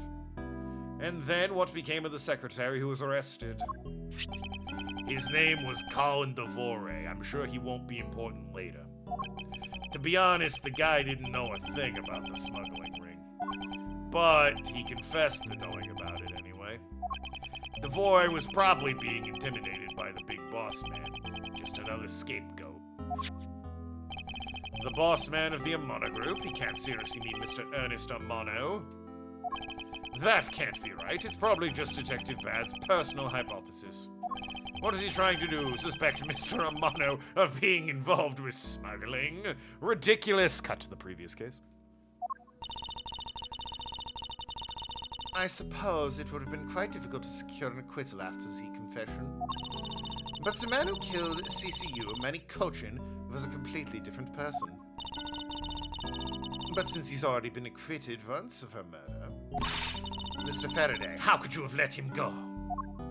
If I remember correctly, I heard Mr. Faraday had an important piece of evidence stolen from him. That wasn't Faraday's fault. It was mine. I wasn't vigilant enough. Faraday, CC, I was supposed to protect them both. Miss Yu did mention that as well, about how Detective Bad was supposed to guard her sister. Wow, you really shit the bed. I'm not gonna lie. Protect the evidence and protect the girl. You did neither. If you had done both, great. If you had done one, well... hey, you know, silver lining. You didn't do either. That just... what were you doing? You and your terrible hairline. Look at that. God, it's like my hairline. Even I, who was supposed to protect them, fell into their trap. What kind of trap? Cut to the Admiral Akbar meme. The holes in this jacket are a testament to that trap. You got into a fight with a hole puncher? You mean you were fired upon? You were shot at that many times in one gunfight? And you haven't replaced the jacket? Also, they went through your lapels, but not the rest of your jacket, and I think there's some in your tie down there? I'm not sure how that works. He might have been wearing a vest, what do I know? No. Only about half of these are from that case. What a fucking guy walking around with the jacket with bullet holes in it. Damn, what a cool dude. But the reason I continue to wear this jacket is to remind myself, oh my fucking god, of the lessons I learned from the KG-8 incident. Right, sure. I see. I couldn't protect CCU, and the suspect was found not guilty. Got shot at that many times and walked away alive. Yeah, he's a fucking drama queen. He might have done the Vash the Stampede bit where he, like, throws the coat in the air and just gets shot at while he runs away. Doesn't explain the ones on the necktie, but, you know. We had hit a brick wall. As far as the law was concerned, and, oh, I thought there was more to that sentence, and that's when she came to the courtroom, the victim's sister. That's when I first met Callisto Yu. About when you first met Miss Yu, it was the day the verdict of the KG-8 incident was handed down, was it not? Yeah. Faraday and I, we apologized to her from the bottom of our hearts. It was all we could do, but... These puns? What do you mean? Which part of CCU and Callisto Yu do you think is a pun? Just saying you're sorry won't bring my sister back, she said. And then she gave me a hard slap in the face. Well, she certainly had a lot of self-control to stop at just a slap. KG-8? K-Gate? K-Gate? I don't... KG8. Okay, so in the Phoenix Wright universe, every case is assigned 2 letters and a number. There's like the SL9 and the DL6. This is just the KG8. You might be right, that's a pun, but DL6 and SL9 don't really follow that pattern, so I think it might just be that they're continuing with that pattern for this game. It's possible, you're not wrong, but there is established precedent that they name the cases in this game 2 letters and a number. Ahem. If it was me, not even 100 lashes would have been punishment enough. I suppose not. He just goes so cowboy if I'm not actively trying to make him a fucking New York mob goon style. You said it herself. She never wanted to see either of us ever again. So we became fast friends. But after that, you've seen her many times, Sova, correct? Yeah. Faraday and I, even after the KG8 incident, had come to a close. We continued to hunt down the smuggling ring and get involved in a variety of cases. But it was no use. We cracked so many different cases. But the result was always the same. We couldn't find the real mastermind behind the ring. Is the ring really that big? Me when I'm telling the person the dimensions for the custom-ordered cock ring. Ha ha! Yes! Nailed the joke! Yeah, perfect joke!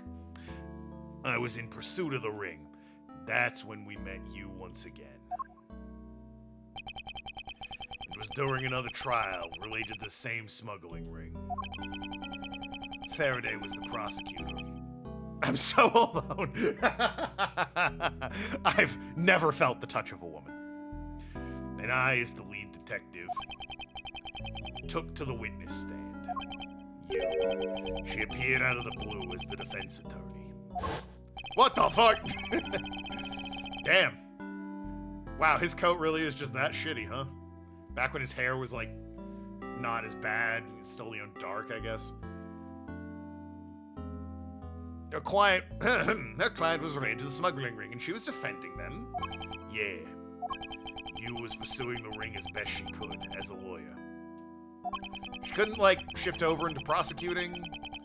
I think the reason she defended Rel this time, for the same reason. Come to think of it, Miss Yu did say something to the same effect. Flashback. Not a single qualm about defending a known killer. Yeah, no, it's her getting close in her own way, and, what was it? Oh, no, the Yatagarasu is why companies kept hiring her, and then nothing to do with KG8. It doesn't matter what her reason is. Helping criminals is just despicable. You're so naive, little girl. Have a lollipop. I could have stolen this lollipop from you. That's how naive you are. Well, I mean... The one you pulled out of your mouth? I don't... You've had that the whole time. I don't think you've stolen it from her. Bad example. How dare you insult the daughter of Ivan Karma? Just like us, you felt that she had hit the limit of what the law could do for her. That's all. The law is merely a tool. There's no limit to it. Only the skill of the craftsman. You two are still too young. But one day you'll know what I mean. But enough sidetracking. What matters is that we met you again in pursuit of the smuggling ring. That's all. Wow, kind of forgot he was still going on, like, we still had one more here. So what's her relation to Miss Faraday? You even seem to know Kay fairly well. I met him when he was a rookie prosecutor. Known him ever since. And Kay, I've known her since the day she was born. So where's her mom? Just asking. Faraday and I, we cracked quite a few cases together. How old is, He was 40. Bad's 53. Okay, so yeah. He was probably a rookie at, like, what, 25, so 15 years ago, so you would have been 38? Yeah, sure. Nice professional relationship there. But you two seem to have made no progress at all in the Yatagarasu case. It's a banned Yu-Gi-Oh card. Get off my back. References. Did we touch a nerve? I only have one thing to say to you. No one knew more about the Yatagarasu than me and Faraday. That's why I was called upon to testify in today's trial. To prove that Rel was not the real Yatagarasu. Which I would have done if he hadn't turned around and accused Faraday. After the accusation, I was asked to testify, but this time, to prove or disprove the accusation. But I guess I won't be doing that either. I sense there's more to that statement than meets the eye. Perhaps a bit more digging into the Yatagarasu is what's necessary. Oh, for fuck's sakes. You claim to know much about the Yatagarasu. Would you care to share what you know with me? What you two should be looking for right now is proof of murderous intent towards Faraday and Rel. I agree, which is exactly why I'm asking you about the Yatagarasu. What? The KG8 incident and this second KG8 incident. Both of these cases are tied to the smuggling ring. And in both cases, the witness who was to testify about the ring was murdered. However, there is one point in which they differ. And that is the presence or absence of the great thief Yatagarasu. Mr. Rel claimed to be the Yatagarasu, however, in the middle of trial, he suddenly declared Mr. Faraday to be the real Yatagarasu. Then, during a recess, they were both killed. Don't you find that to be the least bit odd? Mazet, stop beating around the bush and just spit it out already. I believe there must be some reason. The two men suspected of being Yatagarasu were both killed at the same time. A reason, huh? And so, in order to catch Mr. Faraday, Mr. Rel's cold-blooded killer, I feel I need to learn as much as I can about the Yatagarasu. If it will help you solve this case, then I'll tell you. I'll tell you the reason why we never caught the Yatagarasu. What was that sudden outburst for? You almost made me whip you by accident. Ah!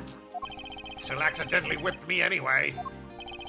There are three main reasons why the Yatagarasu will always be one step ahead. Made right chicken Milanese is the perfect food, Thin, light breaded fried chicken breast served with flaky salt and fresh lemon. On a toasted hoagie roll. Couldn't agree more. Although, you know, throw some tomato sauce on it. Excellent, delicious. Maybe some Parmesan cheese. Ah, well, now we're talking. Now we are talking. First, a chicken parm sandwich. That sounds good.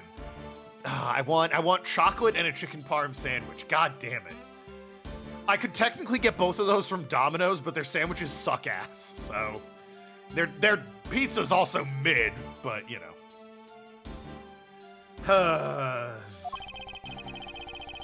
Yatagarasu always knows the exact location of the target object. I'm not sure that would stop him from getting caught, knowing where he's trying to, knowing the thing he wants to steal. That's just basic, whatever. Second, Yatagarasu always knows exactly how to disarm the security system. Well, that is useful. Yeah. Third, Yatagarasu doesn't leave a single shred of evidence behind, ever. Doesn't he, like, throw out a calling card or write to the newspapers that he's stealing from a company, though? So those are the Yatagarasu's special traits. Sounds like an incredibly elusive thief. Yatagarasu has never been caught on tape, never tries to draw anyone's attention, and will never do something as lowbrow as committing murder. That's how I knew that Rel wasn't the real Yatagarasu right away. But you can't use that sort of logic on its own to prove that he wasn't. True. Listen, little girl, I'm not done talking yet. What's different about this time was that evidence related to the smuggling ring was sent to the police. The sender was none other than the one who infiltrated the Godolphian embassy, the Yatagarasu. The Yatagarasu sent the evidence. Until now, the Yatagarasu would always publicize any corrupt dealings through the mass media. But not this time. The The evidence this time was something only Faraday and I, and a select few others knew about. In that case, how can you be so sure it was the Yatagarasu who sent it? That's easy. A special card that only the Yatagarasu uses was attached. That's how I can be so sure. And just what sort of card is it? Here, take a look at this article. Oh, I thought I was going to show the card. Special edition. Fair enough. Whenever the Yatagarasu wants to publicize something, a white card is sent along with the stolen information. But when we questioned Rel about what was sent along with the white card, Rel had no idea what it was. And that's how Detective Bad knew that Mr. Rel was a phony. Thank you very much. I have a much better understanding of the Yatagarasu now. Humph. Excuse me, Mr. Edgeworth. Yes?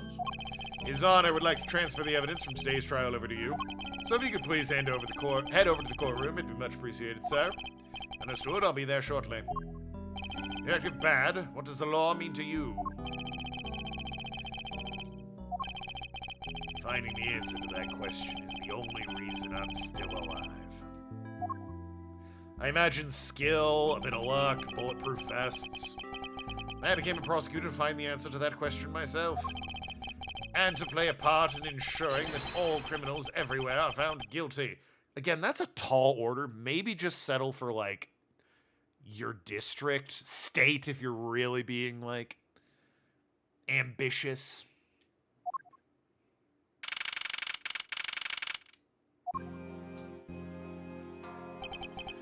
Oh, it's you, Mr. Edgeworth. It appears His Honor is still a bit dispirited. For the first time today, I experienced what it's like to stand at the witness stand. Now I have a greater appreciation for just how hard it is to give testimony. There's no reason for you to be all depressed about this, Your Honor. As a judge, no expects you to think about anything other than the verdict. Miss Usker, there was no need to further depress His Honor. But I'm not trying to, Miles. Your Honor. Your Honor, I've come to collect the evidence that was to be transferred to me. Your Honor, the evidence. Your Honor! Oh! Yes, can I help you? I'd like to collect the evidence now, sir. Your Honor, do you think you could stay focused long enough to at least do your job? Yes, I'm sorry. I would expect that the defense attorney has, and I would accept the defense attorney has yet to arrive. She is busy with the investigation, so let's keep this brief, shall we? Very well, in that case, please confirm that all the pieces of evidence are present. Furthermore, the evidence was used in the murder of Mr. Faraday and Mr. Rel are also included, so please go ahead and use them in your investigation into this case. Understood, Your Honor. These evidence that were used in the murder of those two men. This will be a very good chance for me to find new leads regarding their case. And maybe something that will finally lead me to the truth. Placed all the evidence over at the prosecutor's bench for you. Nice. I see, thank you very much. I will go and confirm they're all accounted for.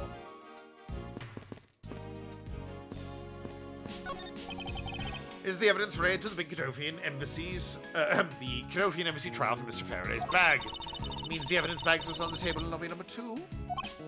Yes, finally we can take a look at the evidence itself, and not just data about them, as we sure to thoroughly examine each item while we have time. Agreed, I want to take a look at all of the evidence from the embassy murder too. And why is that? Because I don't fully understand what today's trial is about. Don't point your crop at me just because you don't know something. And don't you try to order me around just because Papa chose you today. I see someone is still sore about not being picked by Mr. Von Karma. It's also real to see this knife up close. So we have the knife, the gun, an envelope, and this organizer. What's it doing here? Oh, that's right. I completely forgot to tell you.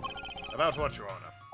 They found Mr. Faraday's personal organizer inside the evidence bag of his. There's a bad request to be passed along to you.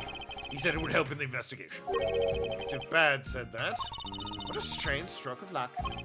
Well, never look a gift horse in the mouth. You might as well flip through it, too. Alright, let's inspect. Start with the knife. The knife that was used to kill Mr. Faraday. Who would have thought such a beautiful piece of art could be used for such a cruel act. And it's never crossed your mind to use your riding crop for the wrong purpose. This gun, it was originally used to kill the Godoffian embassy staff member. When the crime was reported, the responding police found Mr. Rell still holding it, which led to his immediate arrest.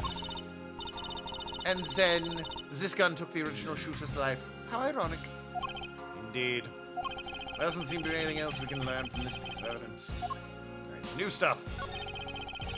Mr. Faraday's organizer. It appears he was in the habit of using it.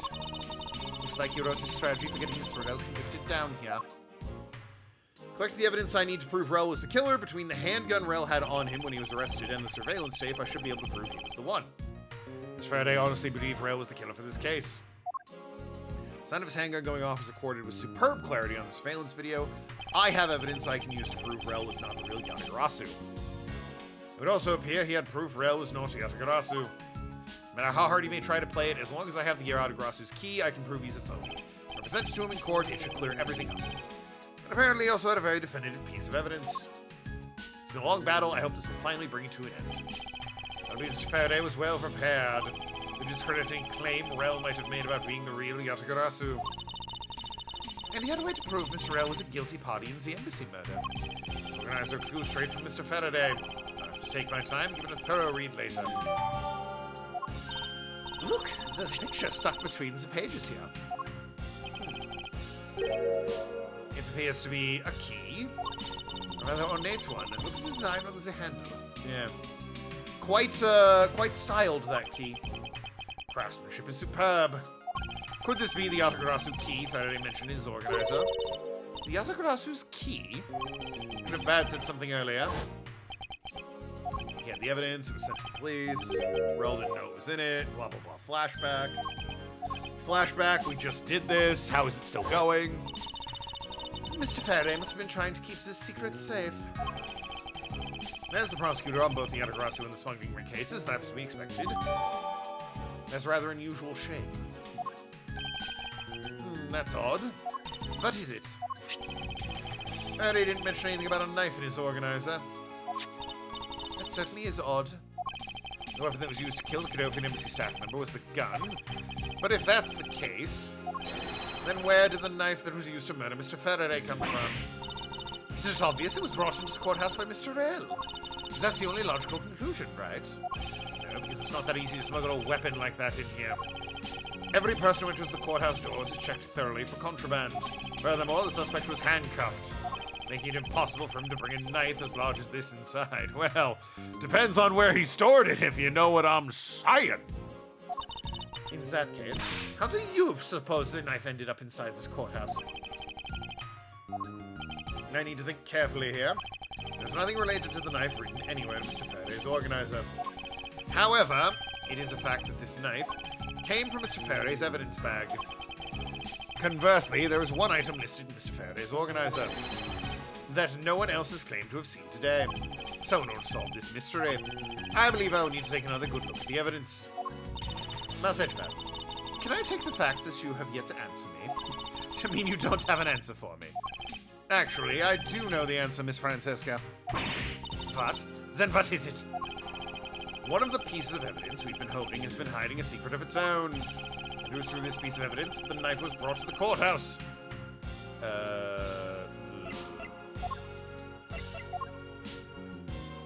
Take that! I meant to observe it. Apparently that was right. Good for me. I just meant to look at it. It was the new thing I got.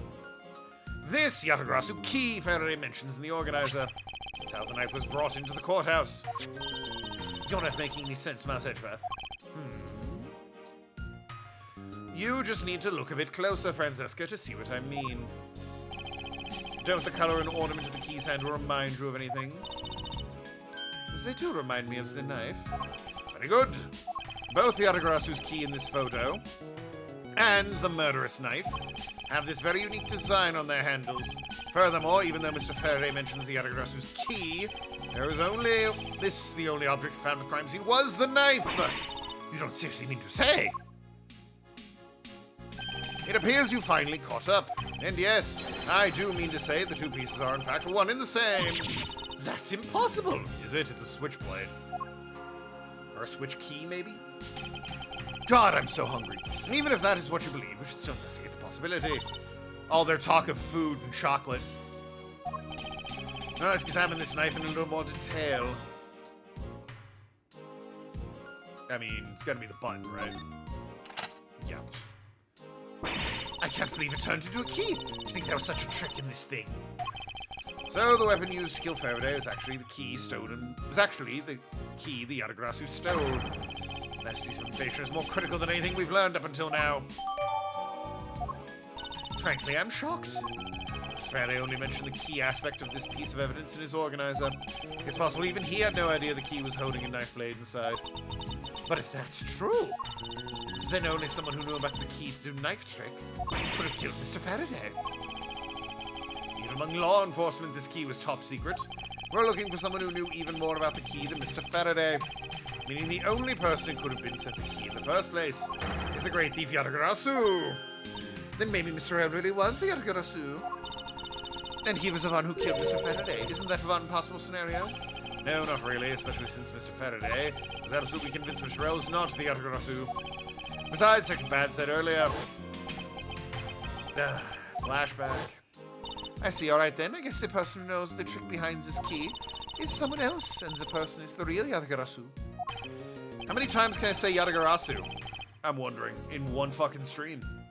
Seems this key is truly the key held to solving this case. That was just for the fucking wallet. Or the organizer, I guess. I took a quick look through the documents before the trial started. But I wasn't even afforded the opportunity to skim them. I suppose I should explain it to you then. Yes, you should. Perfectly and its entirety, if you please. One night, on the night of September 8th, an embassy staff member was killed in front of an embassy. The staff member died of shock to being shot in the heart. Again, I think it was the bullet, not the shock. Mackerel was brought in the night as a suspect and thoroughly questioned. Because the murder weaponry was found on him, for which he was arrested on the spot. A Simpson of a man, that's what he was. Perhaps he was, for the weapon wasn't only incriminating evidence we had. Mr. L was caught in the act on film by a security camera. He was even bigger simpleton than I had thought. I can't believe he didn't notice the security camera. Kadofian's security system is supposedly very well designed. He may have simply not been aware there was a camera in the area. So have you seen the contents of the video for yourself? Yeah, surveillance video the camera took. It was played during the trial by Mr. Faraday. You can definitely see Mr. Rell on it, even the sound of the gunshot was crystal clear. So, the footage included sound. I don't think I've ever wanted to see a moment of somebody's death in real life. Me neither. That's odd. We're short one piece of evidence. And the piece that's missing is the surveillance video that was played in court. The surveillance video? How could a piece of evidence just disappear? Where did it go? A video showing the moment in which Mr. Rell committed the murder. Where could it have gone indeed? Yeah, if you get shot to the heart and you're to blame, you give love a bad name. I agree. Likely die way before the shock. Yeah, exactly.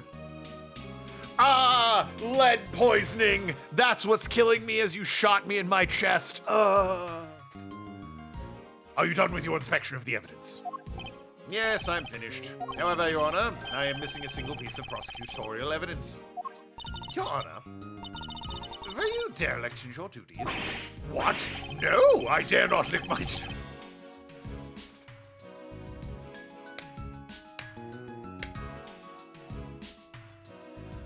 Best character. Professional judge, by the way. No, I dare not lick my duties. What do you take me for? No, Your Honor. What the... Your Honor. Really? The most important piece of evidence in today's trial, the surveillance video, is not amongst the evidence you laid out for me. Incompetent buffoon. You sound like Von Karma. But I brought Mr. Faraday's whole bag with me from the crime scene. Maybe the tape is still somewhere at the crime scene. There's something wrong here. Something about this missing piece of evidence. It would appear that for me to find the answers I seek, I have to pay another visit to the scene of crime, defendant lobby number 2.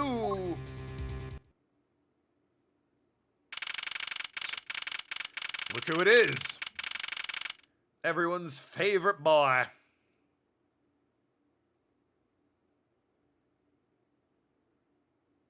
Sorry, messages.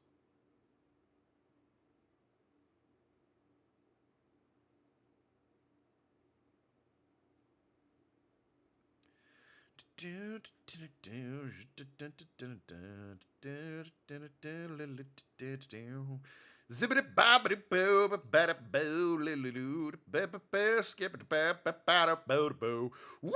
Okay. A young Agent Lang, just to remind you he's in this fucking game. That's Detective Bad, but who's he with? I've never seen that officer before. So, did you find it? No, not yet, and I've looked everywhere. I see. Well then, please continue with the search. Understood. I'll continue the search. Yeah, so you're the one running this show. Prosecutors like you shouldn't be allowed at crime scenes. How dare you? Just who do you think you are? Well, there he goes.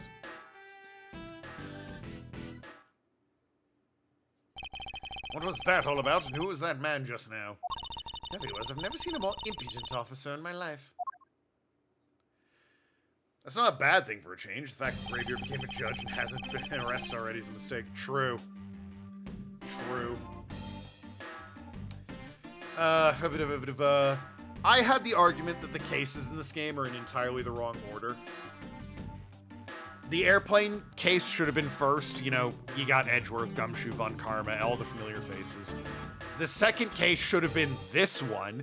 Young Lang, Bad shows up, he's important later.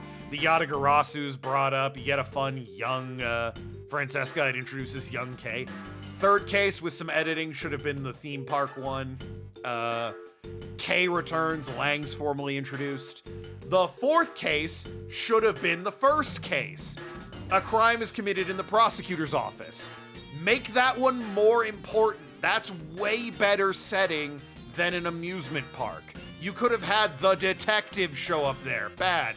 You could have had the Officer Lang show up there at the prosecutor's office where he hates everyone. And the perpetrator was a prosecutor. He could have used that. He could have been like, just as I suspected. Then do the fifth case.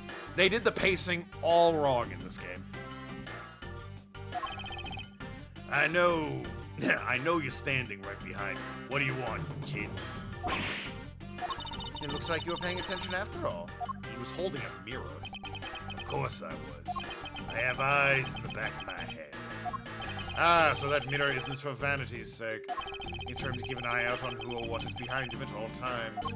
So tell me, Detective Bad, who was that rude man just now? The guy came here from the Republic of Zangfa to study. He's Agent Lang. He's trying everything he can to revive the lost honor of his family.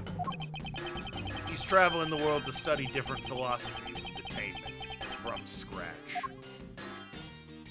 By visiting various police departments around the world, he has a lot of dedication. He's still just a rookie cop, but I sense a strong grudge of some sorts from him. The guy's more useful than Gumshoe, even if he is rude. No, he sure has some guts to come to this country and give prosecutors a hard time. I agree, however, I can think of one young lady that statement also applies to. Anyway, and what about that what was that arrogant agent looking for, Detective Bad? Oh dear, that little girl's poking around in lobby number 1 as well. Like I said before, it's got nothing to do with the two of you. I highly doubt that it has nothing to do with me. Fine, if that's the game I must play, I will take this opportunity to draw out what he's been hiding and what happened in this room straight from him. But is it in the TV? Is it tiny? Really? Is that his one tiny TV? Detective Gumshoe was rather shocked at this and said it's huge compared to his own. Anything you compare with something he owns always seems grandiose. Speaking of grandiose, I'd say that ego of yours could use a little deflating. Earlier you were in lobby number 1 and now you're here in lobby number 2. Soon you'll be in lobby number 3. That's how counting works. You're quite the busy man, Detective Bad. Multiple returns to a crime scene brings about success. That's what we detectives say. I see. In that case, you wouldn't mind if I asked about what happened again, correct? I don't have anything left to say to you, boy. There, boy! We'll see. I will draw my answer from you one way or another. But it kills help us even a tiny bit in our investigation. I gave Faraday's notebook to the judge earlier. That's help enough, don't you think? Please, we're asking for just a bit more of your cooperation. Don't push me, kid. I'd like to ask you once again about what happened around here at the time of the crime. The crime time, if you will. I refuse to answer. Well, shit. Any more investigating you do would be a waste of time. Besides, how am I supposed to answer questions about things I don't know about? Things you don't know about, but aren't you supposed to know everything? He should. Wait. Is it possible? Maybe he doesn't know about the trick behind that piece of evidence. Let's try showing it to him. It may prove to be the key of getting some answers from Detective Bad. Well. The key! Detective Bad, did you know of the existence of this item in this photograph? Of course I did. It's my job to know everything related to the Yatagarasu case. In that case, let me ask you something. Did you know the knife that killed Mr. Faraday and this Yatagarasu key are one and the same? What? That's impossible! It looks like you didn't know after all. This piece of evidence, which we call the Yatagarasu's key, is actually a well-camouflaged knife. Mr. Faraday was planning to use this Yatagarasu key to prove Mr. L was not the real Yatagarasu. Isn't that correct? I guess so. However, Mr. Faraday had no idea that it was in fact a knife. Yes, I have to admit, neither one of us knew that fact. And neither of us knew. Then no one in law enforcement knew either. How did we miss something as big as this? I noticed that since a little while ago, you appear to be searching for something. I presume this key is what you were searching for. Yeah, that's right. And why were you searching for it? Because I promised Faraday. I promised I'd protect the key with my life. Wow, everyone's making promises to this guy. But after he was killed, the key disappeared from Faraday's evidence bag. Who would have thought the key is what took Faraday's life? Detective Bad, so that we may find the truth, please testify to me once more. Alright. But it doesn't matter how many times I tell you about what happened. Nothing will change. Time of the murder! Oh god, it's only 8 o'clock. How do I have an hour of this left? Oh. I feel like the first hour flew. This hour has dragged. You once saw a jail cell key that doubled as a minigun. How did that work? Detective Bad, I ask that you please testify once more about what happened in lobby number 2 and what you experienced in lobby number 1. Like I said, the pacing of this game is really, really not great. It is such a downgrade from the previous game, and the next game is such an upgrade. This one is such a black sheep. And this is the last time I'm gonna do this. That's fine, because I only need this one last time to clear everything up. It was a weird contraption. Yeah, I bet. Then find the truth behind this case. I might even just order food while this is going, although that unfortunately does just stop me from continuing. But if I order food, I guess I could have it arrive when I'm done. I was in lobby number 1, talking with you. The woman, not you personally. We were talking about some trivial things. I heard the gunshot right before the trial was about to reconvene. Next ad? Oh, good call. Good call, next ad. I had already opened this tab. When we heard it, you and I, the woman, not you personally, immediately dashed out into the hallway together. I saw Gumshoe goofing around out there. We all ran into lobby number 2. It sounds like the exact same story you told us before. Indeed, however, I feel we have yet to draw out all the information we can. the rebuttal. Heh, but... Hold it! Why did Miss Yu choose lobby number 1? Answer me! Who knows? Just said she had something she wanted to talk to me about. And we walked into lobby number 1 together. That's all. So his answer remains the same as before, I see. Hold it! I was hoping you could expand on what exactly you were discussing with Ms. Yu. Trivial stuff. It was nothing important. That's for me to decide! Alright, I suppose that's for him to decide. Moving on, then. It's kind of funny. Hold it! Y'all saw a desk that had a built-in gun. The mechanic was part of the desk.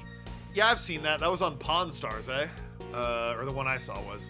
It was a desk that had a gun in it, and I think like the guy on Pawn Stars couldn't buy it because technically it counted as a firearm. Even if it was a desk gun, it counted as a firearm, and he couldn't purchase it legally. Like the FBI or whomever, the Bureau of Firearms and Tobacco and all that, has like a date set on, you can buy any gun that's older than this, that every year just gets, you know, newer. And at the time it was like 1913 or something. Any gun from that era or before you could buy. But that gun was like from the 1920s or whatever, so it was like, just missed it. Until you heard the gunshot, did you notice anything else that was out of the ordinary? Could have been that one. Yeah, I'm also grabbing at any fucking distraction from chat to not play this. It's such a slog. They didn't hear any other strange sounds until that gunshot. The gunshot Detective Bad heard was really one from the murder. That would give the other piece of evidence an entirely different meaning. I ask you amend your testimony with that statement just now. Sure. I didn't hear any other strange sounds until that gunshot. Hold it! Detective Bad, you honestly don't remember hearing anything else? Yeah. Is it possible you were so involved in your conversation you missed something? You can also just stop. Well, my goal is to eventually play all of them, Clover. So, you know, that means getting through this slog, and then, you know, the next ones are good. I've been detective for a long time, and even if I were involved in something, I've got quite the habit of keeping tabs on everything that goes on around me. If there had been some other strange sound, you can be sure I would have heard it. I suppose with Detective Bad, that's probably very likely. So, the gunshot. Alright, let's present the balloon, because you didn't hear any strange sounds. Objection! We don't need to hear all of it, I suppose. Detective Bad, does the balloon fragment remind you of anything? It's the same color as the one Kay was holding. He'll be tracked next time he plays as well. The sooner he gets through it, the better. Exactly. You know about Zeko's balloon? Yeah. I was sitting with her up in the gallery. During the recess, just before we split up, I filled that balloon up for her. You had helium on you? Well, as you may have already surmised, the piece did indeed come from Kay's balloon. So, what about the balloon? I wonder if you might remember hearing this balloon pop at some point. What are you getting at? This fragment was found in the hallway right in front of lobby number 2. Furthermore, it was the sound of this balloon popping the judge mistook for a gunshot. Oh, so the sound the judge heard was not actually a gunshot. On top of that, his Honor said he heard the balloon pop around 20 minutes before the trial was to reconvene. Yes, which means his Honor had heard the balloon pop in the hallway. And when you were in lobby number 1, Detective Bad, if you were in lobby number 1 at the time, you were close enough that you should have heard the balloon popping as well. So. What? Don't give me a so. We just proves that there's a flaw in your testimony. The crackling of truth is louder than the sound of your sweet naivete cracking. And since you kids don't seem to know, let me fill you in on something. Did you ever stop and think why the doors and walls of this place seem so rugged? I assumed because it's handsome. They were designed to keep secrets from being leaked. What is that supposed to mean? The doors and walls are super thick. The window panes are double layered. To top it all off, even the curtains are made of a special sound-absorbing material. Then you mean... Since I was shut up in lobby number 1, there was no way I could have heard that sound. Ah. The balloon must have popped real loud if Judge heard it across the courtyard. Well, it popped right next to an open window, and Judge was on the other open window, so... Like, I don't think we have the map in our inventory, but both windows were open, and it was right next to the window, so... Eh. No. I knew that's what he was going to say. That means that Scruff-Face testimony is completely useless. If the rooms are also soundproof, then of course he didn't see any signs of a struggle. That's also why it's only natural that I didn't hear the balloon popping. Now do you get it, kids? Miles, I thought we were supposed to be the ones finding flaws in his logic, not the other way around. The other way around? It's not possible to hear a sound of balloon popping if one were in lobby number 1. However, if we examine the situation in reverse, the person standing in the hallway should not have been able to hear the real gunshot either. I don't know if they're that soundproof. Yet Gumshoe claims to have heard it while he was standing in the hallway. It's actually bad.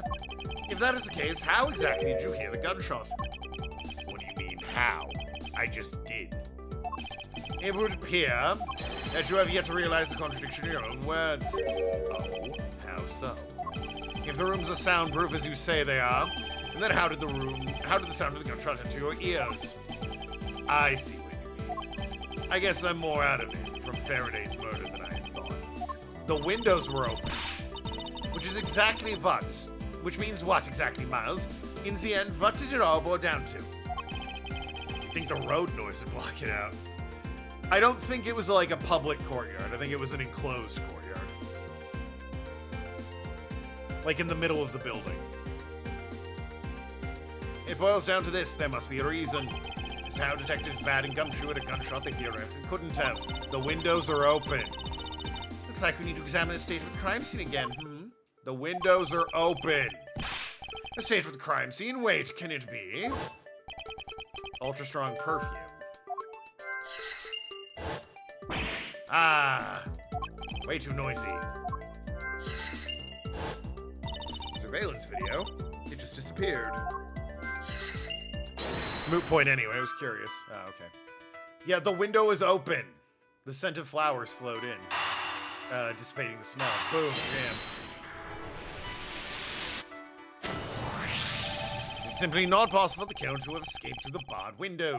And yet, fragrance and perfume managed to escape from the defendant lobby number 1. And of course, incorporeal things can move freely through open, barred windows. Yeah? Nothing gets by you, huh, Edgeworth? Very loud television. Open windows.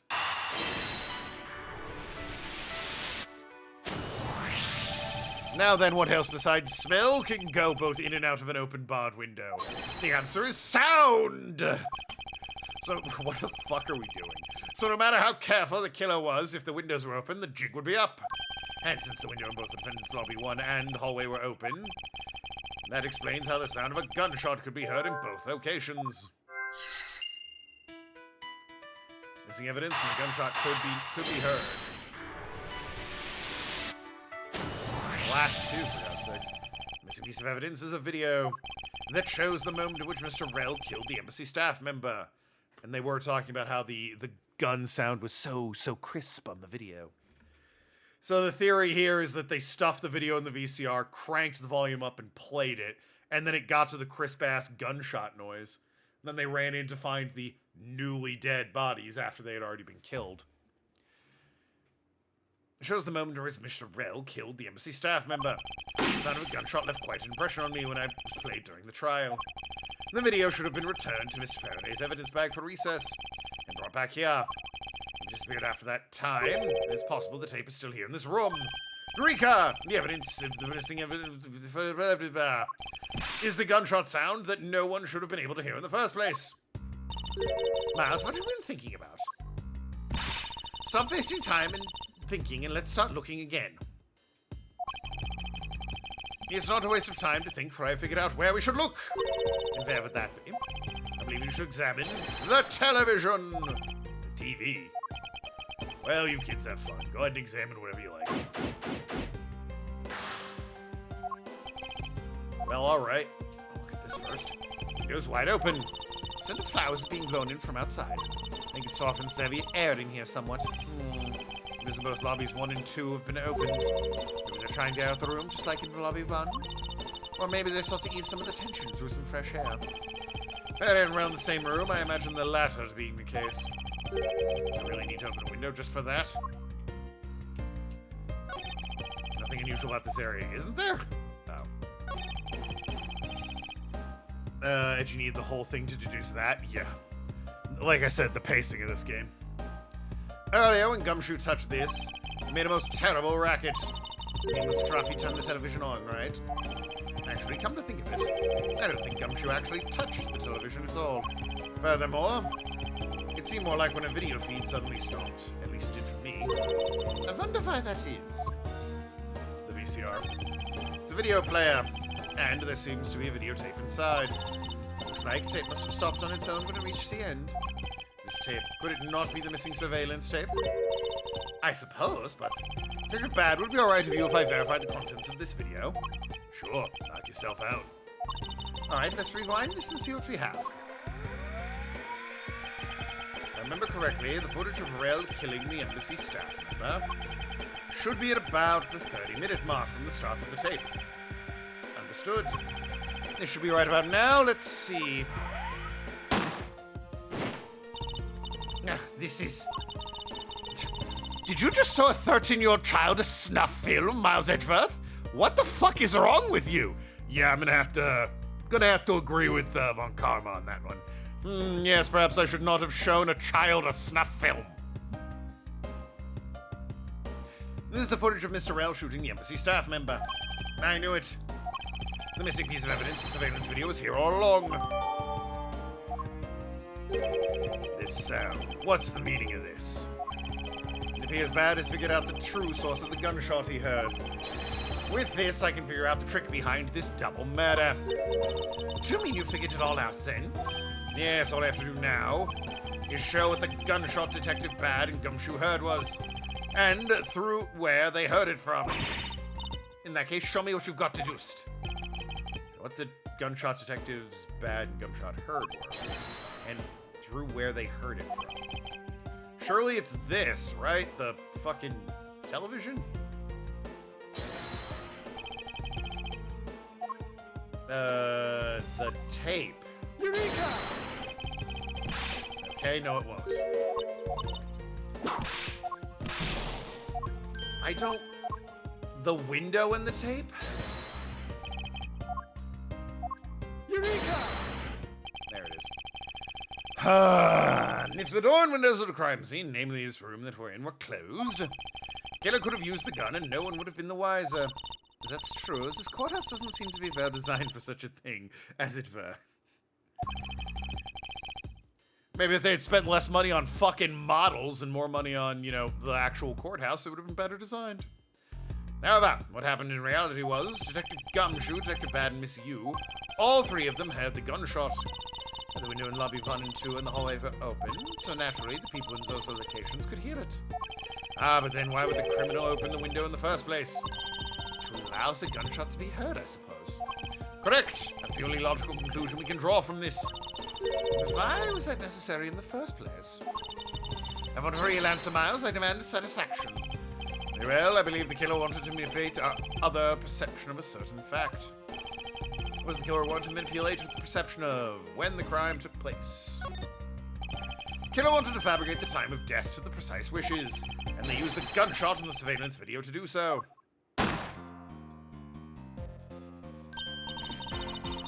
So that's why the tape was left running.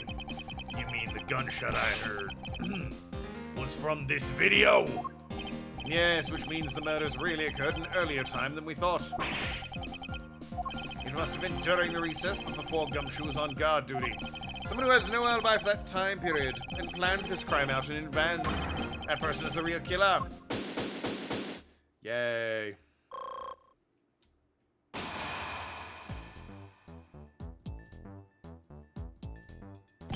Mr. Edgeworth! Yes, what is it? Miss Yu is asking for you. She's in the courtroom.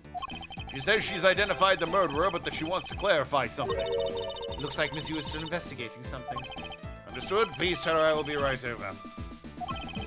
I'll come along. I want to hear what she has to say. It would appear the time has come to uncover the truth. The horrible truth.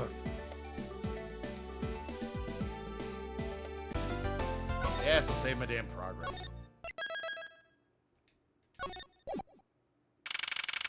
September 10th. Nothing bad happens tomorrow. Ever. I need to trim. My own scruff is getting a little bit rough, as it were. Okay, what are you doing here? Oh, hello, mister. I'm still investigating. But the object you're looking for is already... set up for tall people your new apartment is? How so? Okay, don't mind it. Please continue with your investigation. Okay, you got it. Detective Bad, haven't we already found what you were looking for? If it means I can keep her in the dark just a little longer, any little task will do. Oh, you're more sympathetic than I thought.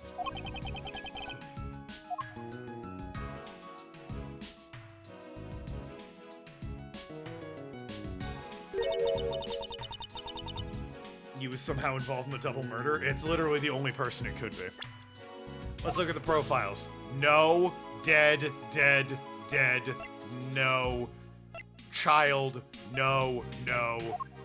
Child and no. No, no. Literally the only other person. I've been waiting for you, Edgeworth. I've also been waiting for the moment in which we can finally lay this case to rest. The moment in which we can lay this case to rest. Wasn't that when we placed Detective Gumshoe under arrest? I was thinking more than solve this case already, don't you?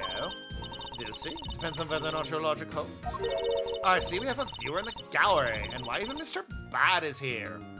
Microwave high up, shower head really high, dryer's high. Now, is it set up for tall people or for normal people? Let's think about that. A viewer in the gallery? I'm hardly just a bystander. I have a duty to see this case through to the end, no matter how it turns out. Oh, is that right? Anyway, I thought you might like to hear what I've slaved away to find out. I've taken statements of every single person's movements during the time when our suspect was in the hallway. It also confirmed there was no possible route of escape from lobby number 2. That's issue only if you're short. Fucking get her, Ark. Go for the throat. It's nice and low to the ground. Above average height for a woman and like an inch shorter than the average height of a man. Shorty. Therefore, the killer must without a doubt be Detective Gumshoe. And that's all you have? Yeah, that's all there is to my conclusion. And this case...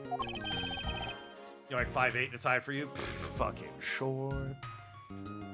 Sorry, I beg to differ. In a trial, there's always time for rebuttal, and we are standing in a court of law. It'd be more than appropriate to follow the rules of the court in this case, don't you think?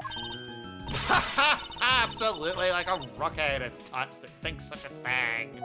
But alright, I'll play along, give you a proper testimony. If my logic's correct, then I've already won. But that was easy. All I have to do now is prove it by showing who the real killer is. Oh, God. Oh, I keep looking at the clock and it's barely moved. It's been 7 minutes since I last looked at the clock. Ugh. I'm so hungry. Everyone says the suspect has an alibi for when the gun went off. Furthermore, the areas around the crime scene have all been thoroughly investigated. I also confirmed there was no possible escape route from lobby number 2, which leads us with one unshakable conclusion: Detective Gumshoe's the killer. Now you have your testimony. I expect your rebuttal, Edgeworth. But of course. Shorter food already? No, you can't make me. There's no need to confront her logic head on now. I should instead focus on drawing out any trump card she has up her sleeve. Now I'll work.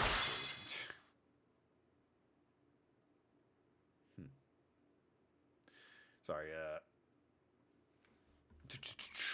looking at, But that's the thing, I don't know if my wife wants anything. What if wife want food? I will not order food when wife want food. What about wife food? Wife might want food. Everyone except suspects in her life want to go. Hold it! Message her on Discord. No, obviously she's watching the stream is in chat, right? She can chime in. And the suspect, I thought Detective Gumshoe's alibi had already been proven. Are you joking, Edgeworth? I assure you this is no joke. Look, I know you heard from the judge earlier. The detective was in the hallway when Mr. Faraday's daughter was eating a Swiss roll. Yes, that's correct. But see, that was 20 minutes before the real gunshot went off, right? And the problem is there's no one else who can corroborate what he did since the snacking. And she's done her research as well, which means I should focus on throwing out whatever trump card she's holding. Areas, whoops. The crime scene have all been thoroughly investigated. Hold it! Whether they've been thoroughly investigated or not is for me to decide. The scrunched eyebrows and lines of your forehead are back! But anyway, even if you believe it hasn't been exhausted, the crime scene, lobby number 2, has no way other than out into the hall Detective Gumshoe was standing in. And because he claims to be there, that makes him the only possible suspect. But is it also possible someone escaped through a window into the garden? I mean, you know that's wrong. First place everyone looks, silly. The police aren't a bunch of lazy bums. They looked into every possibility, you know. Isn't that right, Mr. Bad? Yeah. There wasn't a scrap of evidence to suggest someone used one of the windows. There also weren't any footprints or anything in the courtyard garden. I suppose they really did check everything that could be relevant to the case. Also confirmed there was no possible escape route from lobby number 2. Hold it! Are you positive there are no possible routes of escape? Of course I'm sure. Why are you so certain? This is a courthouse, a place where criminals are brought to be judged. If there's an escape route, I'm sure every criminal would be using it to escape. It's just common sense. That's Edgeworth. I suggest you use a bit more of it in the future. Ah! My nose itches. One unmistakable conclusion. Hold it! You may think it's unshakable, but to me, there are still too many unanswered questions. For example, who was the place the gun in Mr. Faraday's hand? But you're the only one still wondering that. Detective Gumshoe probably had no idea which hand Mr. Faraday used to write with. Even if you know someone, it doesn't mean you'll know which hand they write with, right? I mean, I certainly don't care about that sort of thing.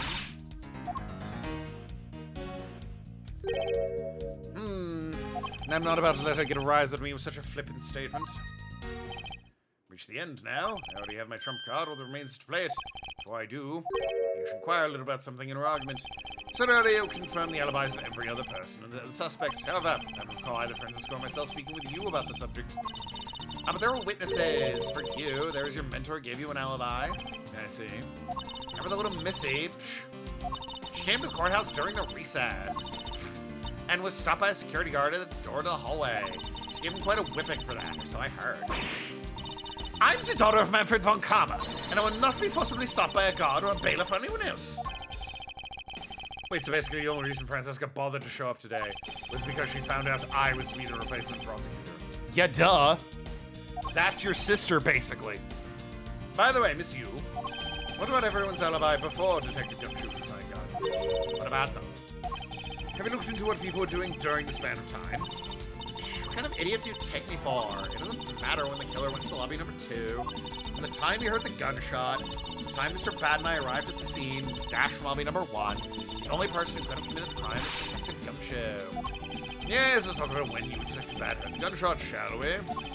I suppose if we go by your logic, Detective Gumshoe is the only one. However, what if the crime had occurred at an entirely different time than when the gunshot you heard went off? What then? That gunshot was a trap meant to manipulate our perception of when the time of the crime. Sadly, your explanation is very lacking, Mr. Edgeworth. The gunshot we heard in lobby number 1, care to explain how it could have been fabricated? The videotape. Take that! That tape? Yes, it's exactly what you think it is. This is the surveillance tape Mr. Rell and the prosecution presented in today's trial. It was found loaded into the video player in lobby number 2. That was connected to a large television that had the volume turned all the way up. You can't honestly mean the sound of what we heard the gunshot was in the video. Ah, but I do, which leads me to my next point.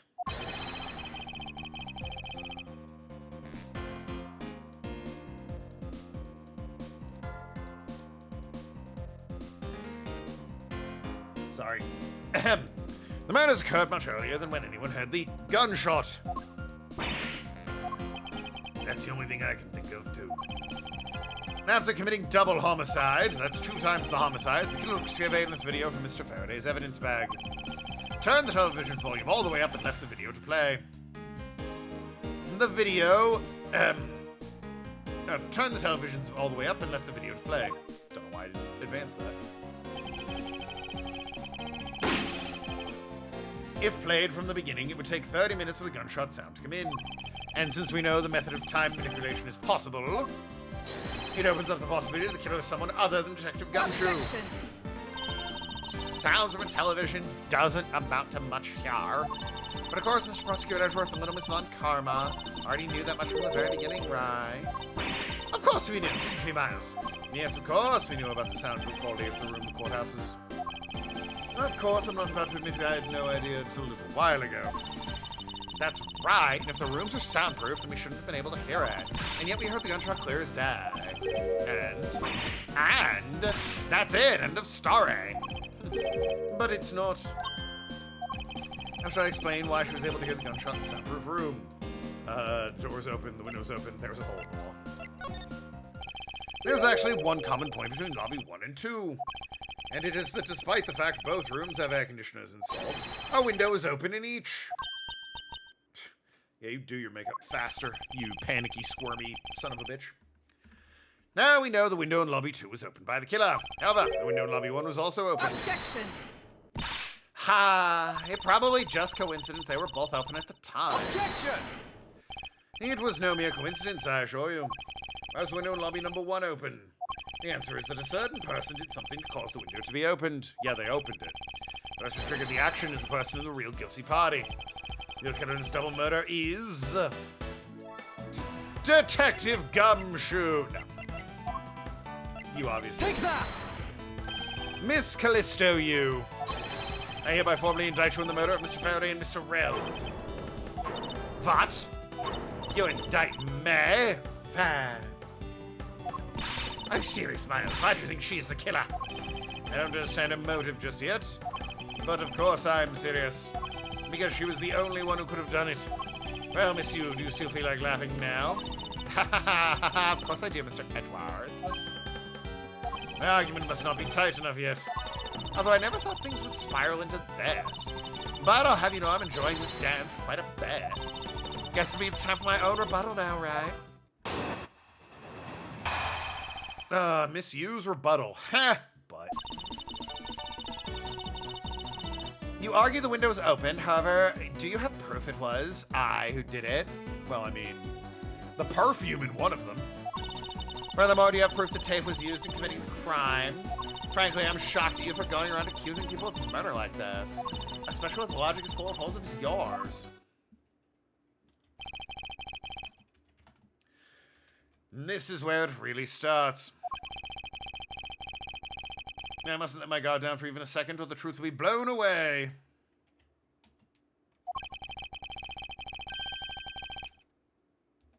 Now it's time to put the patented Von Karma perfect proof to the test.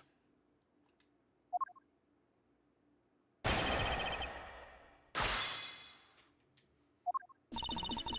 was open. Hold it! Evidence. All I need to do is have some prints analyzed and we know straight away. Be my guest. Sounds as though she's had the room to maneuver, which means even if we were to lift prints, they'd only show it's someone else's. But why is that someone else forced to open the window? It's simple logic. I'm representing that piece of evidence. I have nothing to lose. You'll be fine. I'll just continue with my testimony. Testimony. I guess I mean, you argue the window's open. Do you prove it was I who did it? Well, I mean, the perfume, man. Spilled in lobby number 1. The established room 2 was left unattended for 10 minutes or so. Provided you know what you're doing in 10 minutes, more than enough time to kill a couple dudes and set up the tape. Oh, absolutely. Objection! Just zip on through this. I'm sure you've seen this before, haven't you, Miss Yu? Edgeworth, I never knew you were until wearing that kind of perfume. It's not exactly what I'd recommend for boys, you know. Queen. This isn't mine. That's right, it's mine, and I received it from Detective Bad, you see. Miss you can pretend all you like, but we know at least this much for sure. And you are the one who gave this bottle of perfume to Detective Bad. And you're that super easy. And that you're super easy to rile up. So, what about the perfume? Were you in lobby number 1? You made a big show. Ronflex, no! I saw him tipping. Made a big show of spilling some of this perfume. That is according to Detective Bad. Oh, I know. You also knew that if you spilled it, he would naturally move to open a window. Objection! Come on, I already told you that's all just a big coincidence. After we opened the window in lobby 1, I just left it open, you know? Hug boo. Boy. Oh, please, we know Clover only watches for Ron Flex. Ah, there you go, Ron. Flex on the haters. Ah, there's so many of them. It includes Clover. Flex on her. Yeah, the stand he's on isn't super, secured. That's better. Ahem, much better. Objection! The timing of things we're going to spill perfume is something you can control. The most important fact about this case is when people were made to hear a shot. Furthermore, it would have been pointless if you didn't have an alibi for yourself at the time. You mean? Miss you were the one that called Detective Bad into lobby number 1 when you saw him bring Detective Gumshoe into the hallway. Is that correct? All of today's premeditated events could only have been thought of by you, Miss you. Ha ha ha ha. You accuse me of murder of the fact that I spilled a little perfume. Let me just say this much. I couldn't have killed Mr. Faraday. Would you justify as to how to why? Like, I've already had enough fun today, really, but I got weary of this game of cat and mouse. Let's make this the last testimony and wrap this absurd case up once and for all. I'll believe it when I see it. This is the last one. Accusing someone of murder over a spilled bottle of perfume is a bit over the top. I suppose forgery of evidence to be expected of a disciple of Von Karma. Ooh. Got him. In any case, it simply could not have been me who killed Mr. Faraday. After all, I don't even know where that knife he used to kill him came from. Ooh. Yep. Mauser's testimony is flawless. Yes, but no matter what sort of trick she may try to pull, she won't escape me. If I'm lacking information, I'll just draw it out of her. Yeah. Yeah.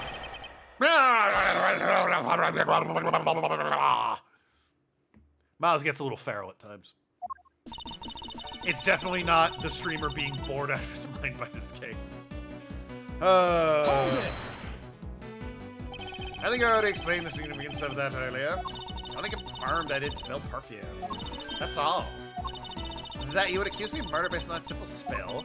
Don't you dare complain when I sue you for defamation of character. Do as you like, but as for me, I believe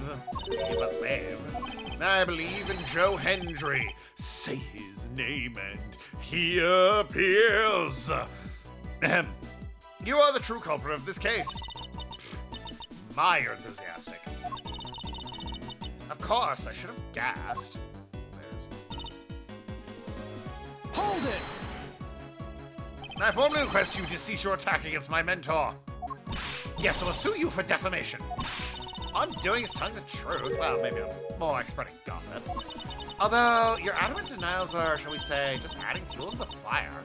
How dare you say such a thing? Calm down, little girl.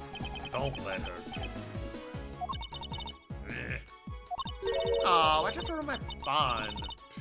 Well, shall I continue? That'd be a twist. Joe shows up. Oh, yeah.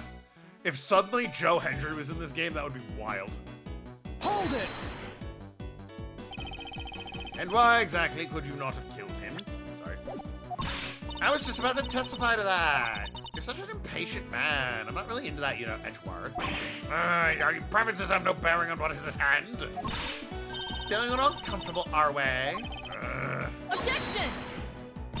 Miss you will cease this tomfoolery and turn to your testimony. And Miles, if you're going to lose your cool, then I won't show you any mercy. Ahem. sorry. Miss Yu, continue with your testimony. Sure. As I was saying, couldn't possibly kill Mr. Faraday. Fit 3 chunky blankets in your fluffy robe in 1 load of wash. Nice. Hold it! At this rate, she would inevitably escape. But if she really was the one who killed Mr. Faraday, then she must have known about the existence of the knife. I'm sorry, Miss Yu, maybe you weren't aware. However, the knife that was used to kill Mr. Faraday was taken from his evidence bag. Miles, what do you think you're doing? I'm drawing the truth out of her, that's what I'm doing. Huh? I recall a knife being presented in the trial earlier. I suppose that's because the evidence was something Mr. Faraday had yet to use. So is yeah, Francesca all riled up? Oh yeah, she's also a 13-year-old child, so yeah. Kinda easy to rile that up. Sorry, what'd you say? God's sakes. So, that's what you're trying to do. Look, why don't you cut it with the lies? I've already had you figured out. There was no knife inside Mr. Faraday's evidence bag. The only evidence he had yet to present was a key the Autograsso had sent. And unless a key can magically turn to a knife, you really don't have a leg to stand on. Add that to the testimony, please. Do you really think you could trap me? Come on now, be honest. I never intended to do such a thing. It was all a misunderstanding on my part. In any case, I wonder if you might append what you just said to your testimony. Sure, why not? I can say it as many times as you like. There was a key in Evan's bag, but you can't kill anyone with a simple key. You dumb bitch. It turns into a knife. Miss Yu, I was wondering if you might take a look at this photo for me. This is a picture of the key the Autograsso sent to the police. However, while it may look like a key at first glance, it, in fact, has the secret ability to transform into a knife. Which means that it was inside of Mr. Faraday's bag when both the Autograsso key and the Murder Western knife. You knew the key was inside Faraday's bag, did you not? Yeah? Well, with the Autograsso's key alone, it was more impossible to kill Faraday. Do you understand now?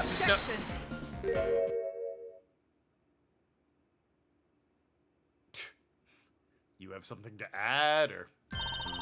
I still haven't had a good look at it. Showing it to me from that far away, you could be lying for all I know.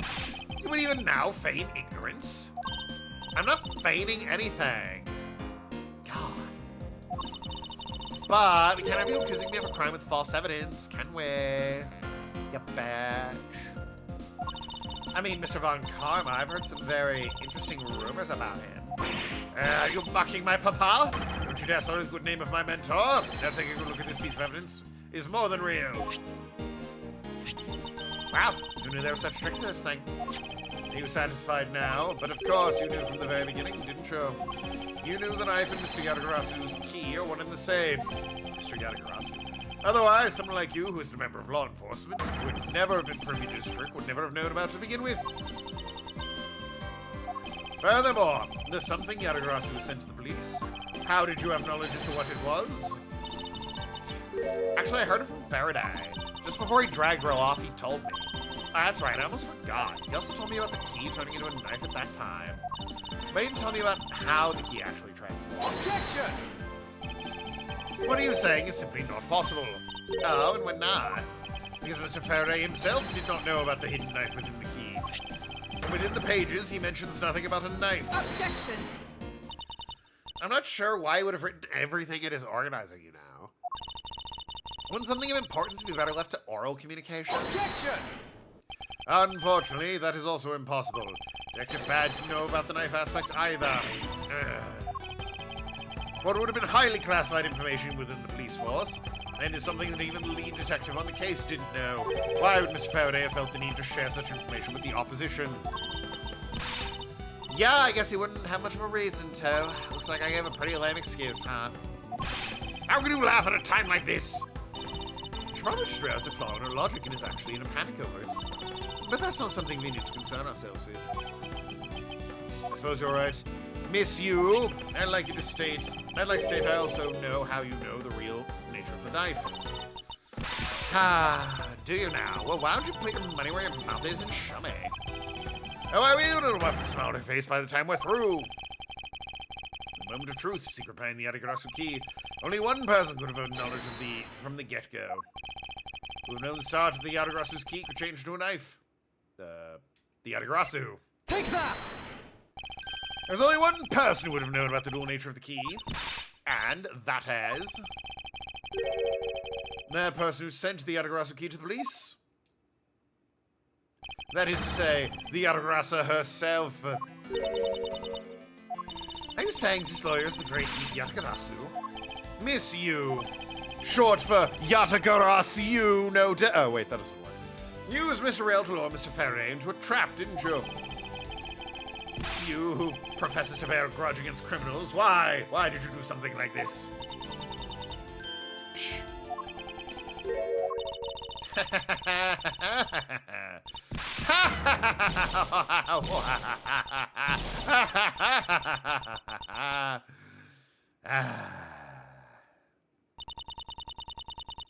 Who would have thought that you,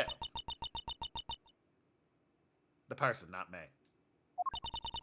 a stupid rookie prosecutor, would see through me? You're sending the biggest chill down my spine right now, Edgeworth.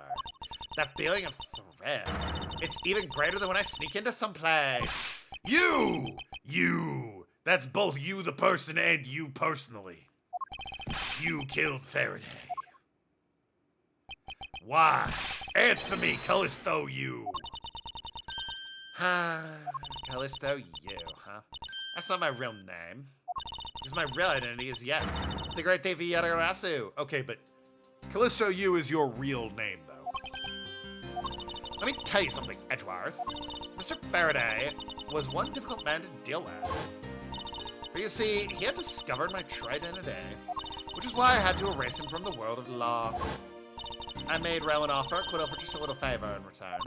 All he had to do was accuse Faraday of being Yatagarasu in court. But once we entered recess, Rel was dragged off by Mr. Faraday. He then threw my plan into complete mess. I chased after them and eavesdropped on them through a crack in the door.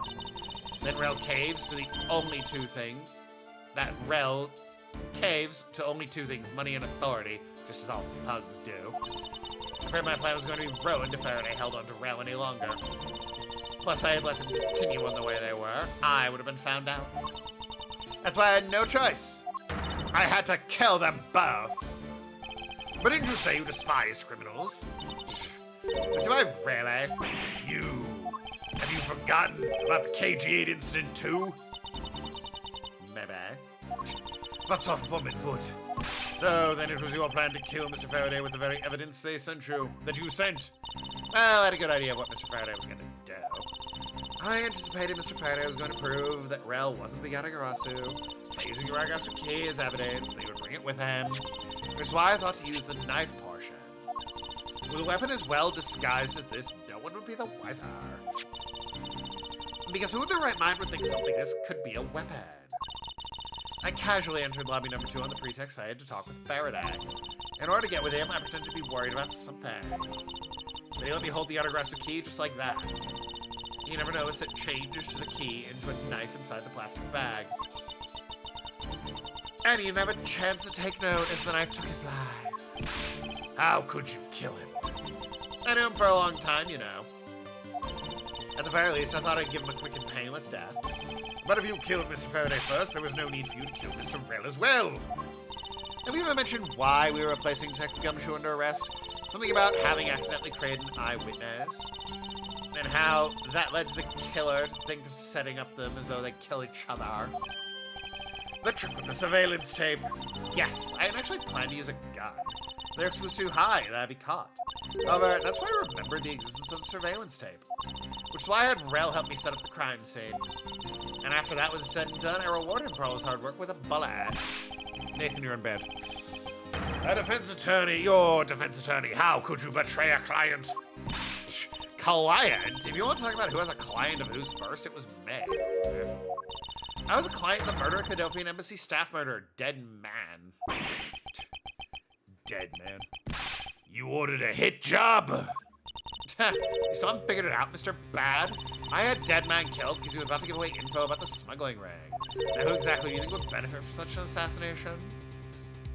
It can't be. You're That's right. I'm a member of the Smuggler's Ring. Wow, you get around, don't you? Whoa, how could this? You don't mean you're working with Manny Coaching too, do you? Maybe, maybe not. I guess you'll never know. The other person claims to be noble, but you're just another cold-blooded murderer. That's right, little girl. The Yagarasu is just another killer. Be quiet, you. Yadagarasu, you can run from the law, but you'll never escape it. Yeah. So just humbly accept judgment of this court. Hey, Edgeworth, did you know the Yadagarasu has 3 legs? Do you know what that is? No? Well, let me tell you. It means the Yadagarasu is more than one razor-sharp way to do our work. Oh, shit. Damn. All right, fine. Objection withdrawn. Sick joke. They're really too naive, Edgeworth. Even handed the Yadagarasu's key right to me without a second thought. Everything may not have to have gone according to plan, but I'll still gladly take it. You mean that key was your real target? And even after I gave you such great advice, didn't I tell you to always keep a good eye on a criminal? Great thief being a part of large-scale worldwide smuggling makes sense, actually. That's true. That's true. Just working for the boys, getting them those hot items to smuggle off to auctions or some such. Or you may regret what comes of your negligence. You two get down! Eek! Ah! My body, I can't move it. Hey, mister, to your right! Ah, you missed. You. Wow, you fired once, huh? Way to commit to the bit. On your way, Francesca. I'm perfectly fine, Miles. The voice is shaking. But it looks like she's unharmed. Yeah, 13-year-old girl got a gun pointed at her. She's probably, you know, a little bit shook. Where did Kay go? That's a gunshot!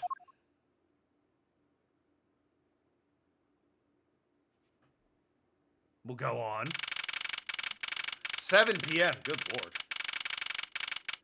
Wow, I went to all the trouble of messaging my wife on Discord and she never answered. Clover's bored for some reason? There's gunshots going off. Looks like she got away. I called the precinct. They should have perimeter set up soon. Detective Bat, you alright? I heard a gunshot. I'm okay. Just got another hole in my jacket. Of course you did, you son of a bitch. They say Slime looks quite shaken. More importantly, boy, I mean Mr. Edgeworth, Miss Von Karma, are you two hurt? I'm absolutely fine. I am also alright, thanks to Kay. Speaking of Kay, where is she? 13-year-old got shot at, it's bound to shake her up no matter how hard of a steer she has going. Yeah, she just sort of disappeared. They could have made her look more 13.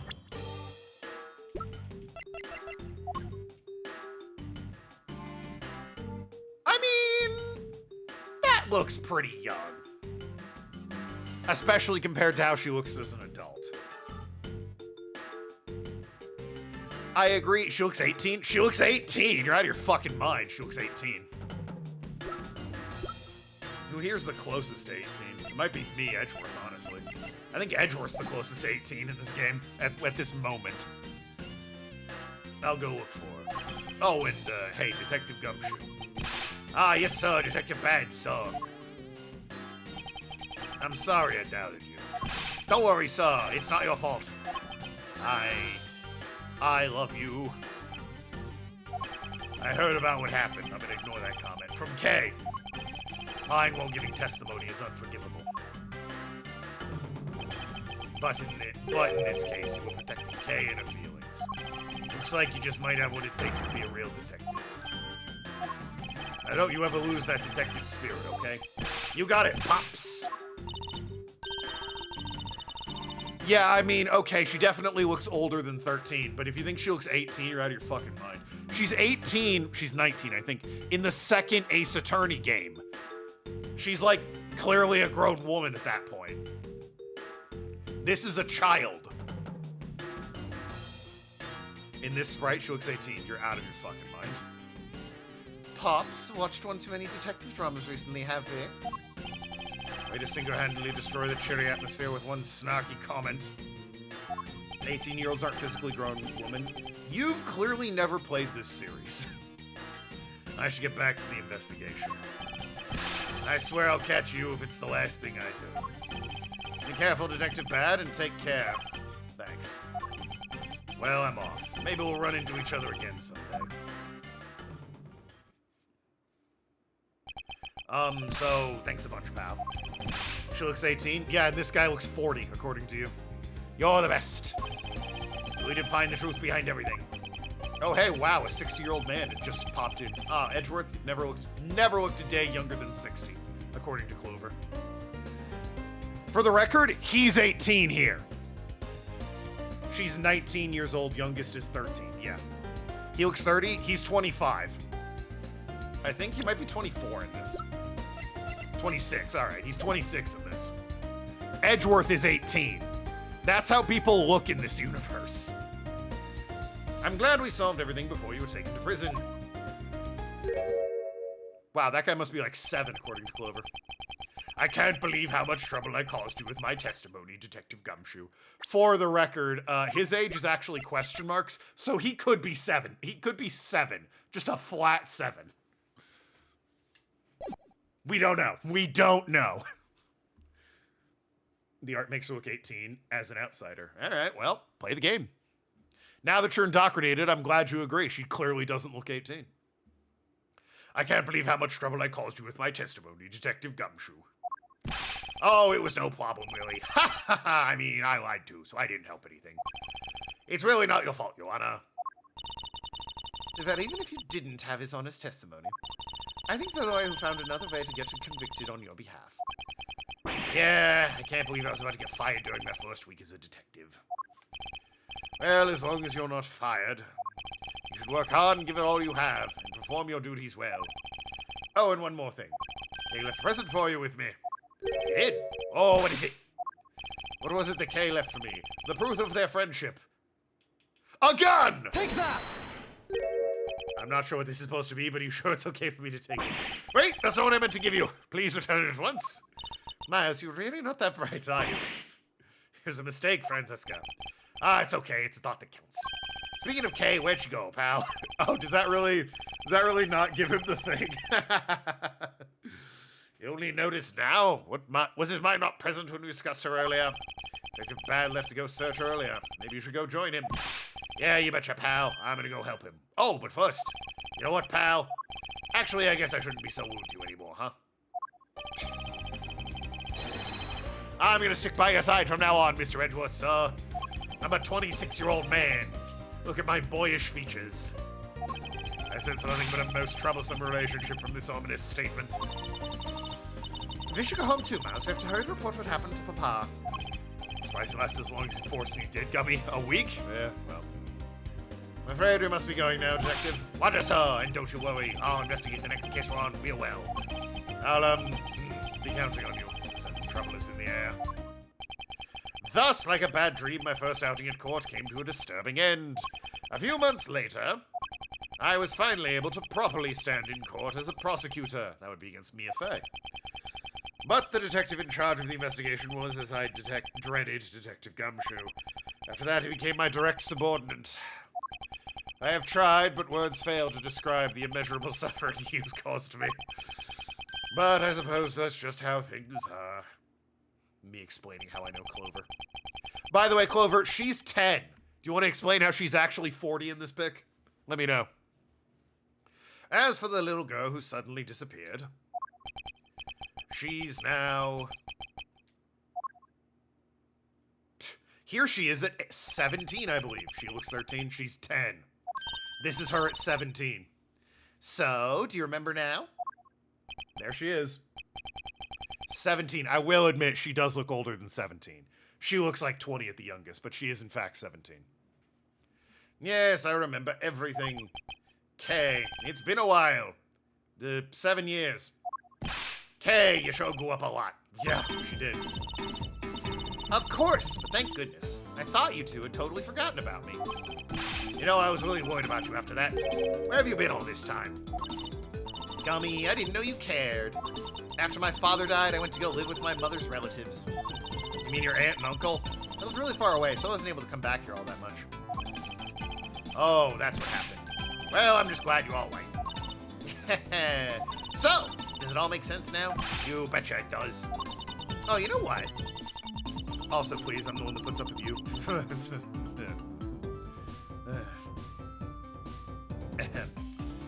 I'm going through my father's bookshelves recently. Hold it! Actually, there's still a number of things that don't make sense, Kay. Huh? First of all, why did you come all this way to see me? And second, why are you calling yourself the Yatagarasu? Yatagarasu is Callisto, you, the one who killed your father. No, you're wrong. The real Yatagarasu was my father. Mr. Faraday was the Yatagarasu. He shouldn't say that. Like I said, I was going through my father's bookshelf recently. I found a secret diary hidden among his books. I have no regrets in choosing to walk the path of the Yatagarasu. That's what was written in his diary, and that's how I know for sure. But that's impossible! What's with that look? You don't believe me? It wasn't just the expression on my face. I clearly said it was impossible just now. Alright, then how do you explain this? It's a way of disarming any security system of the user's choosing. Yep, that's Little Thief. Truth be told, this is the Yatagarasu's greatest secret. This little gizmo was used by my father. That technology is 7 years old? That's impressive. Wow! Mr. Faraday wasn't just a great prosecutor, he was a great thief, huh? Yep, my father worked really hard to steal the truth. But he was killed. And the Yatagarasu was no more. Despite that, the Yatagarasu has been spotted again recently. Someone other than you. Here, Mr. Edgeworth. Yatagarasu sends card to embassy. The card received by the embassy. Yeah, nothing gets by you, mercurial news. The Yatagarasu sent to the embassy a calling card. Yeah, meaning this person's a fake. I'm almost certain that Callisto, you lady, is behind this. Because the real Yatagarasu would never send something like a gaudy card out. But the Yatagarasu did send a white card along with anything to be publicized. That's what Detective Bad told me 7 years ago, if memory serves. Well, as soon as I heard the news, I got all wound up and I knew I just couldn't let it go. So I searched you out so I could obtain the truth behind Yatagarasu. It's Detective Bad. What? That's crazy. Shut up. Because anyone can help me find it, I figured it's you, Mr. Edgeworth. So you're saying I have your father and Miss Yu's identities backwards. Yes, the real Yatagarasu is noble to the end. And I want to revive the real noble Yatagarasu. If I don't, my father will never be able to rest in peace. Okay. Hey, you're so honorable. Gumshoe, how old are you here? You were 26, it's been 7 years. You're 33, my guy. I forgot the bit where you're good at guessing the twists. Yeah, well. Good at guessing twists, terrible at guessing ages. If you're honorable, a thief is a thief. Even if you're honorable. And if you're plotting to commit a crime, then I'm afraid I can't be complicit. Mr. Edgeworth. Oh, you guys are not making it easy for me. What am I supposed to support now? Not IRL? Well, true, it is. This is a stylized game, so. Oldest we see Gumshoe is 32. I mean, it was 7 years and he was 26. I guess he could be 32 or 33. Mr. Edgeworth, what I want from you is not to steal something. What I want to steal is the arrest of that evil woman. That evil woman? You mean Callisto, you? When I think it's too hard for me to catch her all by myself. Most culprits in the Ace Attorney games are very obvious. True. Notable exceptions include the next game, Ace Attorney, or Ace Investigations 2, and the first 3DS one that featured Black Quill. Kept guessing twists like in Alan Wake. True, you did guess those twists. Though, that game was batshit. It's crazy how you got some of the twists, but not all the twists. Who could have guessed giant musical numbers I fought shadow monsters? What a twist. I thought since you were able to expose her for who she is, then maybe... Please, Mr. Edgeworth, won't you help me? Come to think of it, I do believe I owe you. Huh? Owe me for what? Miss Yu made her escape. When Miss Yu made her escape, it was you that saved my life. Furthermore, you helped me with the investigation today. I am not so rude as to leave favors unrepaid. Case 5 is Spirit of Justice. Maybe. Maybe. According to the wiki, Gummy's age shifts from 26 to 32 between games.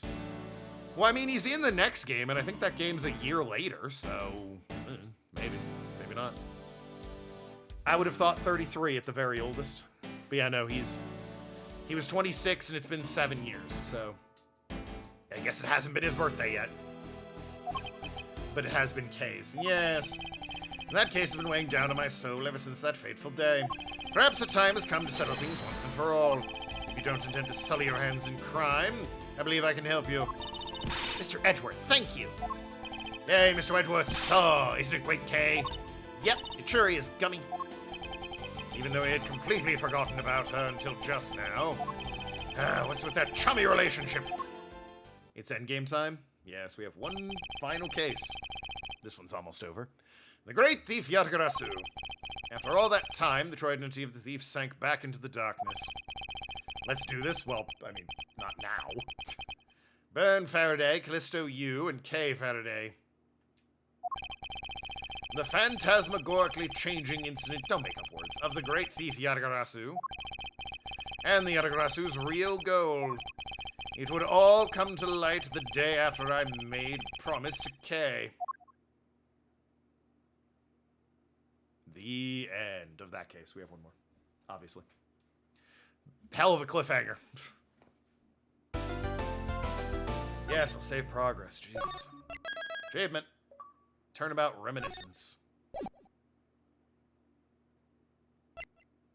So anyway, to give Clover an idea, that right there, the girl you were insisting looked 18, that's her at 18. Maybe 19, I don't remember, but that's her. So, yeah, when you compare them, clearly you're wrong and an idiot. And I'm superior once again, but that's nothing new. That looks like a 25-year-old woman. Ah, she looks 19. What do you mean? The way she's like 19, it says 19 when you select her profile. But anyway, enough about Clover's ignorance to being able to identify people's ages in a highly stylized game. That's gonna be it for me today. When we come back, the final case of the day. Or the game. Turnabout to Blaze. This case is long. It is so long, and it just keeps going. Buckle in for this case. This is so unnecessarily lengthy, this case. That's what I remember. It's rough. But it is kind of fun. As long as we break it up and take breaks, we might be able to get through it. And then all the other games are good. So, you know, we played the one bad one and we get to move on. Love you all. Be good people. Good night, everybody. I need food. See you on Sunday for Spider-Man.